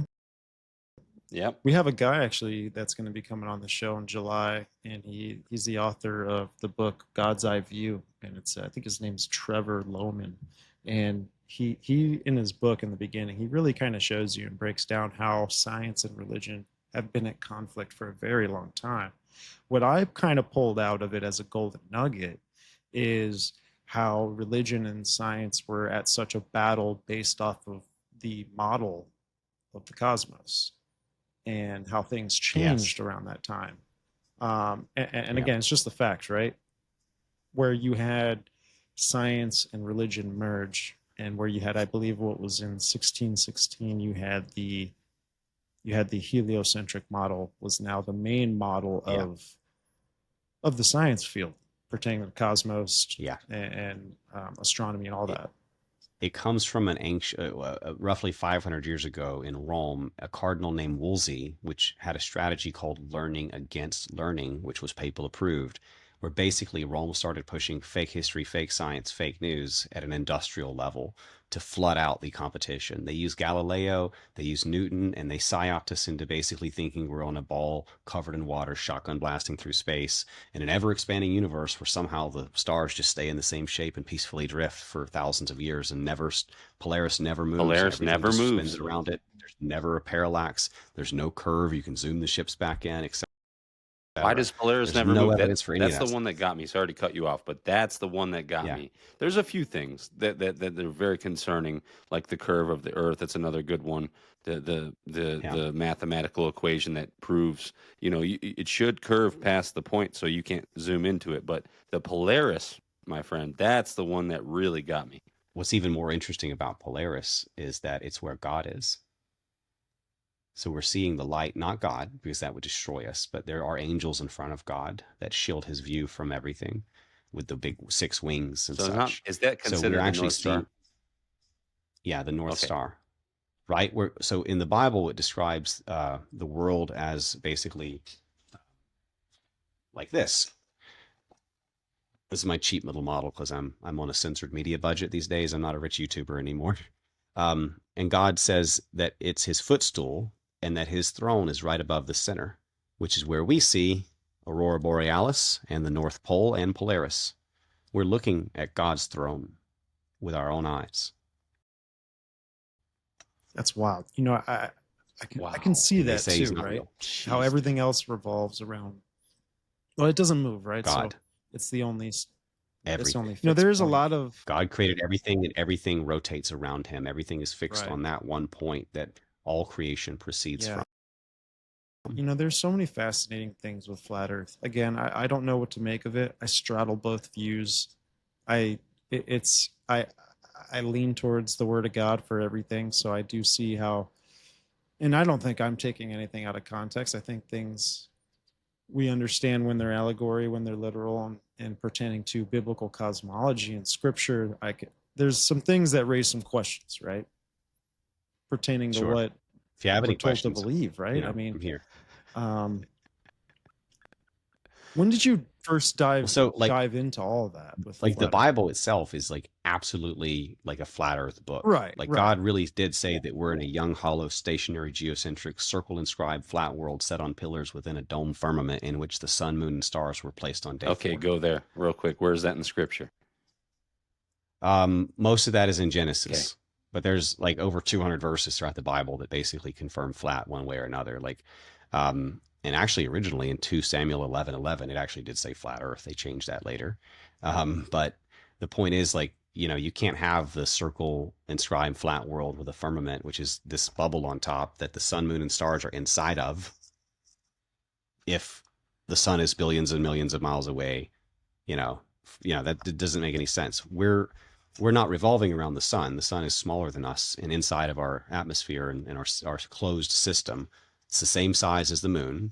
They just say it's 400 times bigger and 400 times further away, so they look the same. Yeah, right. Anyway, look at their math. It's a bunch of 666 nonsense. So the sun, moon, and stars are inside of this or fixed within that water of it, and they spin around us. We do not spin around the sun. But what was your there's question? Interesting things too, like when the Bible talks about, you know, every eye will see him, right? Or even when, you know, the sky rolls back like a scroll. Gotcha. I'm here. Like the sky rolls back like a scroll, and where the stars fall from heaven. There's all these interesting geographic. It's like geography starting to change a little bit, right? And plus, pertaining to the cosmos, we're having a change there as well. I'm trying to put that in the position of, you know, a heliocentric model. It's hard to understand. And then I put it in a a geocentric model, and I'm like, okay, I can kind of understand that more. Yeah. I read those things literally for the most part. Like, it means what it says. If every eye will see him, it's obviously from a flat world, not, you know, you're not on a globe where you can't see him if he's on top of the ball. But if you're in a flat world, you can absolutely see him from every corner of that flat world because it has corners. It's described with corners. Like I said, there's at least 200 verses in the Bible that support this. And even in the Reformation, you know, it was a big thing because people were reading the Bible for themselves and pushing back against the fake science. Even Luther said, and I'm quoting from memory here, paraphrasing, did not Joshua bid the sun to stand still and not the earth? I think that's a direct quote because the sun was moving around us. The sun had to stop moving, not earth. So this is just another, you know, indirect example of how God says the world is flat in hundreds of verses. But the cosmology is Genesis. And frankly, if Genesis is wrong, the whole Bible needs to be thrown out anyway. And if Genesis is right, then all the science is wrong. And every government on earth is lying to you and telling you to take your, and that men can breastfeed babies and all this other nonsense like climate change and evolution. And aliens. Yeah, so Joshua 10:13, and the sun stood still and the moon stayed until the people had avenged themselves upon their enemies. Yada, yada, yada. Yeah. I mean, I get it, man. It's wild. It's so hard to really kind of break away from what we've been taught our whole lives. I'm not saying we have all the answers, but I'm definitely saying that there's a psychological thing here. You're both off. I went through a dark night of the soul. I went through a depressing year. I grew this beard. I went through a dark night of the soul. You know, the poets call it that. You die and you're reborn. You change. This will change you. This information. Right. What's funny? I wanted to bring up is that Lou Elizondo. You guys know who Lou Elizondo is? Yes. Well, he's the most recent. He's one of the big UFO disclosure guys that worked for the deep state or whatever you want to call it. I can't remember exactly what outfit he worked for or what military program he was a part of, but was it ATIP or something? Yeah, he's a part of the whole UFO disclosure thing, and he came out like last year and said, imagine, he said, imagine everything you were ever taught in your entire life was a lie. That's all he disclosed. That's all he said. He left you with that. Yeah. And then me and my dad had a very long, I guess, intellectual conversation about it. But it's just like, that is such a broad statement. And then what we're talking about right now, some people don't even bring that into that conclusion or that, perspective. It's like, listen, guys, imagine everything you were ever taught in your entire life was a lie. And it really is, and we can prove it. And that was the CIA stated goal, was to make sure everything the American public believed was false, and that was their success measure, basically their metric of success. Yeah. So we're in that world. We're in that learning against learning world of fake news, fake science, and fake history. And the science and history is probably more government funded than the media, the news. That's how bad it is. And there's really almost no one questioning the history and the science comparatively to the news. Like, we all know about fake news, but the same people who will not absolutely not trust CNN about like the politics will absolutely trust CNN and the government when it comes to the shape of the world or climate change or evolution, all this stuff. And, you know, as a debater who debates all the topics on all the fields, including the science, including with PhD science professors, like, we have all the points, we have all the evidence. They got nothing on any of these things. Can't prove the scientists can't prove their science. None of it. Yeah, it's crazy, man. So we're getting to that wrap up stage. We got about 15 more minutes left. You're not only a codex of information, but you also make music. Yes. Yeah. So tell me a little bit about that. So I started making songs basically to reach people in the younger crowd, because most of my audience is older, and I wanted to condense this information. Like, we talked about this for 2 hours, and you guys have asked great questions, but like, a lot of young people just don't have the attention span or patience for it. But I wanted to at least be able to give them a chance to hear it. And I started basically making mostly country and rap using AI, with my words, but using AI to sing it. Now, I did sing one of them, so I can do it. But and I've actually had to sing a few of them in Twitter Spaces because people put me on the spot. But what's important is that, like, this is the most condensed truth in the world. Like, outside of the Bible, like every word, you should study almost every word and then go deep into my lyrics, because they have so many different truths in them. And my music is illegal in most countries and banned by Rome's false church. Truth's hard, guys. But I have I think 6 albums out right now, and my 7th is on the way. And I'm not including, well, I guess I am including that Book of Psalms sing along I did, which is just the Book of Psalms. I'm basically putting it back to harp with AI, like King David, like, did the Psalms with harp. So I'm just redoing that. Kind of fun for kids. But like, my newest song is called How to Fight the That'll give you an idea. Let's run it. Run it. That's funny. So I've got some fun ones in there that are you know, like some of them are just about the science. Some of them are about the politics. One of them is about like the hurricane in Appalachia. One of them is about the Gaza, you know, of all the babies. It's called Tears for Palestine. I've got stuff about the science. Like, I've got one about like the biblical earth and the flood. I've got one about the suddenlies, the poison. I even have one about the final experiment. You guys asked me about the 24-hour sun. I have one about the final experiment that they did in Antarctica, which was actually fake. Yeah, I heard that on Sam. Yeah. So real quick. Oh, What are your thoughts on that with the 24-hour experiment? Because as of recent, one of the main guys that was there, I forget his name, he was on was it Higher Side Chats podcast or something like that? The Higher Side Chats podcast. But he was telling his story, basically flat Earth is dead. And this is a guy who had a huge flat Earth following. I mean, huge. One of the biggest guys. Maybe Jaron or something. So, yeah. What are your thoughts on none of them will debate me. Like, I wrecked their final experiment. I backed NASA down and all of these punks, and I will continue to do so. Okay, most of the flat Earth community knows that this is fake, and I was, and a few very, very few other people, like Flat Earth Banjo and Escanor, and just most of those are really small accounts, though. So I'm going to take most of the credit, even though it's all glory to Yahweh. We backed NASA down. This was a primarily NASA-funded psyop using a bunch of controlled opposition in the flat Earth community. Not only did I back NASA down on the science and prove that it was false, then I actually debated Witsit, the top flat Earth debater, and I proved he was a liar. And then I showed Jaron was hiding things and like changing the direction of his compass by holding it upside down. Jaron's the guy's name. Yeah, Jaronism. Yeah. Jaron. Yeah, and I know Jaron because I've been on his debate show a bunch of times. So I know that he knows the world is round, because he's actually, like, we've talked about it. We've talked about the science. He's debated it in front of me before. But now he's just going with this lie that he was privy to and participating in because he's part of it. So basically, this NASA-funded mission, mostly NASA-funded mission down there, failed utterly, and we wrecked them. And now they're all just pushing it like it was a success story, but in fact, we wrecked them. I even have the guy who organized this thing on camera admitting that it is to stop the Christians and the biblical earth, which is me. I'm the only one in the world talking about biblical earth. Everybody else says flat earth or true earth, but biblical earth is way more than just flat. It's young, stationary, geocentric, hollow, and domed, just like God said the whole time. 6,000 years old and looks like this. So these guys are like basically babies compared to what we're actually dealing with in terms of information. The flat earthers are catching on. Some of them know about the firmament.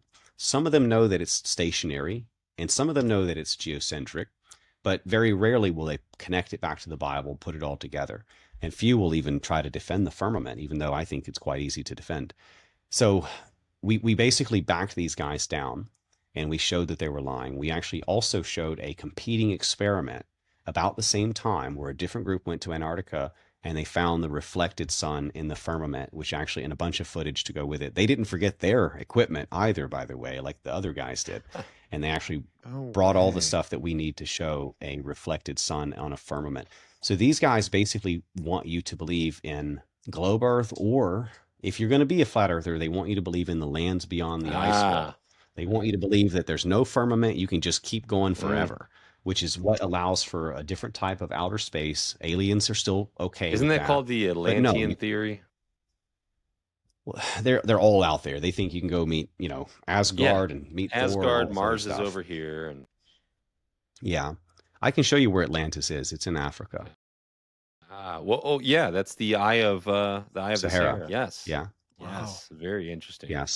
So they're basically just using like a bunch of pagan names. And I even told the top proponent of this, Flat Earth Dave, I asked him in email, and I've been on his show a bunch of times. He's been on my show, but I asked him, is there any evidence outside of the age of, easy printing of fiction and storytelling for lands beyond the ice wall? Nothing from their top proponent. So, of course, these guys don't want to debate this stuff with me. And especially the 24-hour sun. They really got defensive about this. Obviously, I burnt a bunch of bridges because I knew all these guys. Yeah. And when they faked it, I called them out on it, whether they think I'm a friend or not. I mean, I'm not going to let them lie. Yeah, and this is why I think biblical Earth is so important. Biblical Earth is true. Biblical Earth is specific. Biblical Earth gets rid of a lot of the lies. Flat Earth allows too much leeway for them to continue to lie. And it's easy to attack. Flat Earth sounds stupid to many people, but biblical Earth, what is that? Right. I believe that there's industry plans, right? Like there's people that are ignorant to the place that they play in society, but they're manipulated. And then there are people that full on know exactly what they're doing, and they could be CIA, they could be whatever, right? But or they could just be, paid off. Brother, paid off is what it is. To grift a subject, right? Brother, paid off is what it is. A lot of them are just Jews. Imagine someone coming up to you. We're just normal people. We're normal podcasters. We paid for all of our equipment, and we're sitting here talking to each other through Skype or whatever it is. And then someone comes up to you. Eventually, you're getting some traction, and you just dumped all your money, everything you got. You work a 9 to 5. You're a normal guy. And then they give you a number. Dude, people are paid off easy. Everybody, the saying is everybody's got a number, And if you really believe in what you're talking about, love Jesus Christ and have him in your soul, it's going to be a little bit harder to buy you, in my opinion. I gave up 6 figures a month to tell the truth. Good for you. I used to be rich and famous. I was making so much money on YouTube, and I put it all back into the cause. I was hiring human trafficking reporters. I was trying to take on big tech censorship. Now I'm basically bankrupt and like next to homeless. All I have left is my family. Wow. They have taken everything from me, and they've kicked me out of banks. Like I can't even barely get a bank account at this point. Wow. Man, I bet your story goes way deeper than we've dug. I have quite a story. I have a bunch of stories, man. Yeah. In heaven, we're going to sit around and we're going to share some great stories. Wow. I got a few. Yep. I'd like to bring you back. Let's bring you back into the sphere of, but like we just talked about, the mass surveillance state that is the new age of censorship. Yeah. That was our last episode we did. And we talked a lot about Stargate and like what we talked about today. And it seems like we have a short time. There's not much time. There's not much more time left for people the like hour us. Is late. Right. The hour is quite late. The only thing that can keep me alive or out of prison is Yahweh, the Creator. And I pray every day as just grateful for this very day. Like I'm just thank you for another day, Father. The claws of Satan are definitely closing in. I like to say the hour is late, the end is nigh, the end is here, whatever you want to say. Like pick your favorite doomsday preacher out of the movies, because that's what we need right now. This is why I like to joke about being end times Gandalf or end times like John Connor meets John the Baptist, because we need people like this right now to connect the dots and warn people. And God said that in the end, knowledge would be increased. I don't take any credit for this, but knowledge is increasing because of the age of the internet and because people are caring enough and suffering enough to finally research and put the information together. And because he's bringing this information to us, he's giving us the discernment to find these things. Some people are not allowed to see these things. If they don't love the truth, you can find some really smart people and tell them 2 + 2 is 4, and they'll still argue with you all day and like hate you for it because they're not allowed to know. And that's why truthers sometimes get resistance on basic crap from their friends and family, when like you should be able to see it. You're a really intelligent guy, you're a PhD, or you're a high IQ, or I've known you forever, you're my dad, you're my mom, whatever. Doesn't matter. They're not allowed to see until they reach a place of humility and desire to know the truth. They have to love the truth. Right. And how could you know the truth when your feed is flooded with Gnostic views and crystals and chakras and old fallen knowledge that is just pumped through your feed? It's the tentacles of the devil. Spirituality. He's got different ways to wrap you up, pull you in. And every pagan religion on earth is a twisted version of Genesis that was babbled. It's the same story with different names, because and the same symbols, the same characters, the same story. They all have Noah, for example. They all have a dying and resurrecting sun god, Nimrod, Baal, Marduk, Chemosh, Apollo, Osiris, etc. It's the same thing. The babbled personalities of history. All you have is Satanism versus Christianity. Right. That's it. It would be a fun episode is to get you and Brandon Kroll on together. Brandon's an Brandon. awesome guy. I had a lot of fun when we had him on episode 39. Smart guy. A lot of fun. Good time. High energy. I love it. But it'd be like a ping pong with them. We would just it's good. We keep it going. We keep the truth flowing. We would just me and Stevie would just sit back and watch the ping pong match. Yeah. I'll just like unmute my mic and then be like, no, mute that thing again. People like the charisma, or they like the back and forth between us, and he does bring a lot of good information to the table. I mean, I have great respect for Brandon. Oh, yeah. Right when you said like no one else talks about the biblical earth, I'm like, I immediately thought of Brandon Kroll. Does he use the term biblical earth? I think so. I bet it's catchy. Cool. A lot of people are going to start catching on to that. I'm going to start using that now. We've always said biblical cosmology. Right. Nice. Right. So because I do agree with you. I do think the flat earth thing can be psyopic. So yeah, Yahweh, the creator is putting this in our heads. Like he's basically like downloading the information to his people, and they're bringing these things out, and we're winning. Like we're winning. Okay. Like the flat earth, the true earth, the biblical earth, whatever you want to call it. True cosmology is kicking the science's butt so badly, none of their scientists will debate us. And they're low-level trolls. We wreck them every single debate. It's hilarious. They always get like really angry, turn red, and like, start rage quitting or something. It's every single match we take them to the rug. Dude. So like they can't win the debate. All they can do is hide and insult and mock and make like movies with globes in it. In every single movie, there's always a globe. Oh yeah, of course. What I find funny about what you just said is I used to see for years. I'm listening. What's his name? Oh man, the dog barking just threw me for a loop. Stevie, what's the guy's name that is an astronomist, the black dude that's he's the most famous? Neil deGrasse Tyson. That guy. I used to see him everywhere. Where is he at? Yeah. He had to go in hiding. He's on Star Talk. He backed out of a debate. Backed out of a debate with you? He backed out of a debate. Not with me. I think it was with Witsit, but he backed out of a debate with one of our guys. Yeah. Because you don't have the credibility, right? You got to have the degree, and you got to have the I wreck degrees, man. I like eating PhDs for breakfast. I love it. It's just more like you fill your bowl with false information. It doesn't matter how full it's going to be. I'm still going to tip it over. Yeah. Okay. Neil So, Neil deGrasse Tyson, man, when he started doing the whole liberal lefty kind of speech talk, I was like, right. Like when he went buddy. on PBD and he got into like that argument with as far as what happened in 2020 and all that. It tarnished kind of like people can see your roots, you know, they can see like where you're at in here, and then that's going to affect the philosophies you have and all this information you're pushing publicly. Yeah, they have him, and they have Bill Nye the Science Guy, and we have people like me. Yeah, I mean, take your choice. I got you, Dustin, brother. Thank you for coming on to the show, man. Real quick for the people, where can they find all your work and all that? Sure. So DustinNemos.com has my websites. For the stuff that we were looking at today, most of that was at theserapeum.com, which is it's an archive and library, the best in the world of all things censored or disappearing from the internet. Everything conspiracy, everything science, everything history, and everything politics all goes together. We drew the map, actually. We actually have a map of the rabbit hole. And when you go down in there, the T falls silent. It's crazy. So definitely check that out. Awesome, man. Brother, appreciate you coming on, man, giving your time and, smashing it out with us. Man, we covered so many things in this episode. We're going to get some good reels off this. It's going to be a lot of fun. But, I'd hope to see you again in the future. Anytime. Yeah, anytime. I appreciate the opportunity to speak and the invitation. Jesse, you got anything, brother?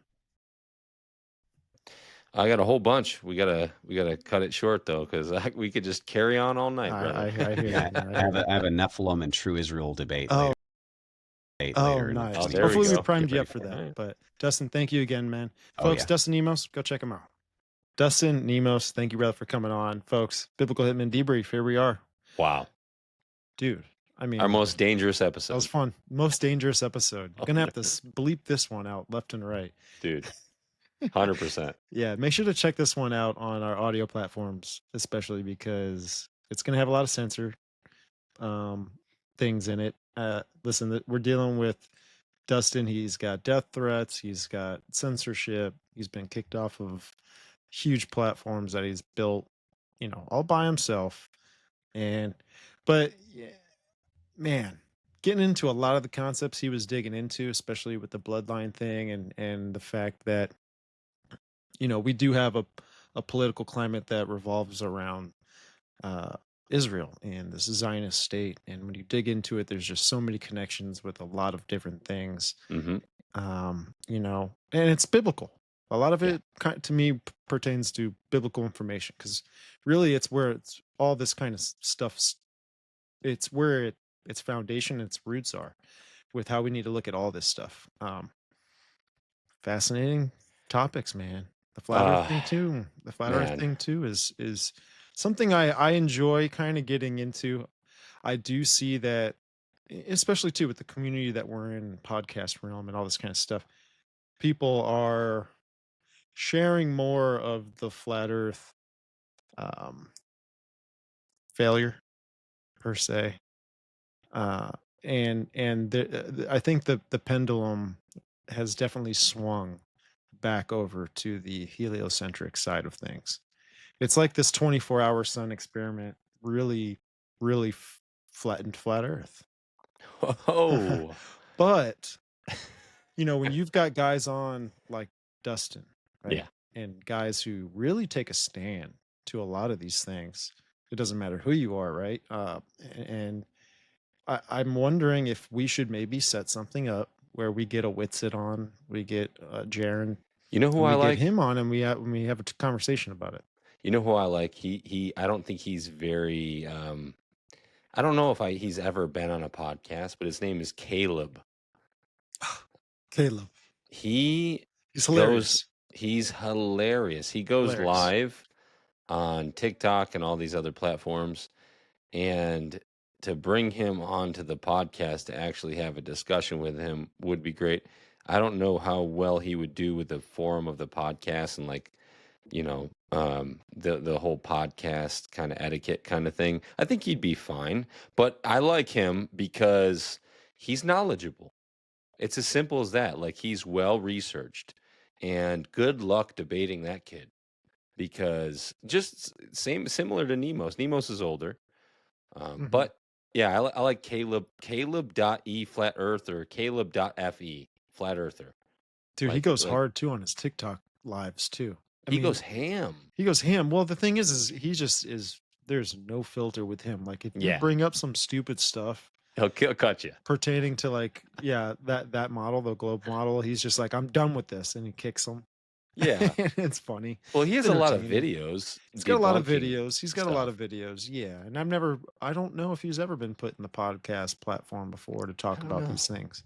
You know, it's a different habitat, man. Like, I really wish I would have asked, because that's one of, like, the guys that I watched recently, like within the last year.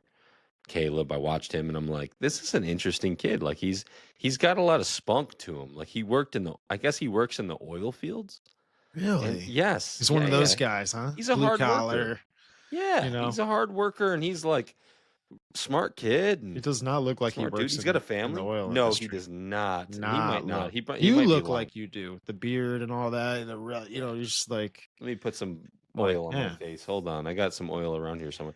Dude, yeah, man. I wish I would have asked Nemos if he knew him, because I bet you he does. Regardless of that.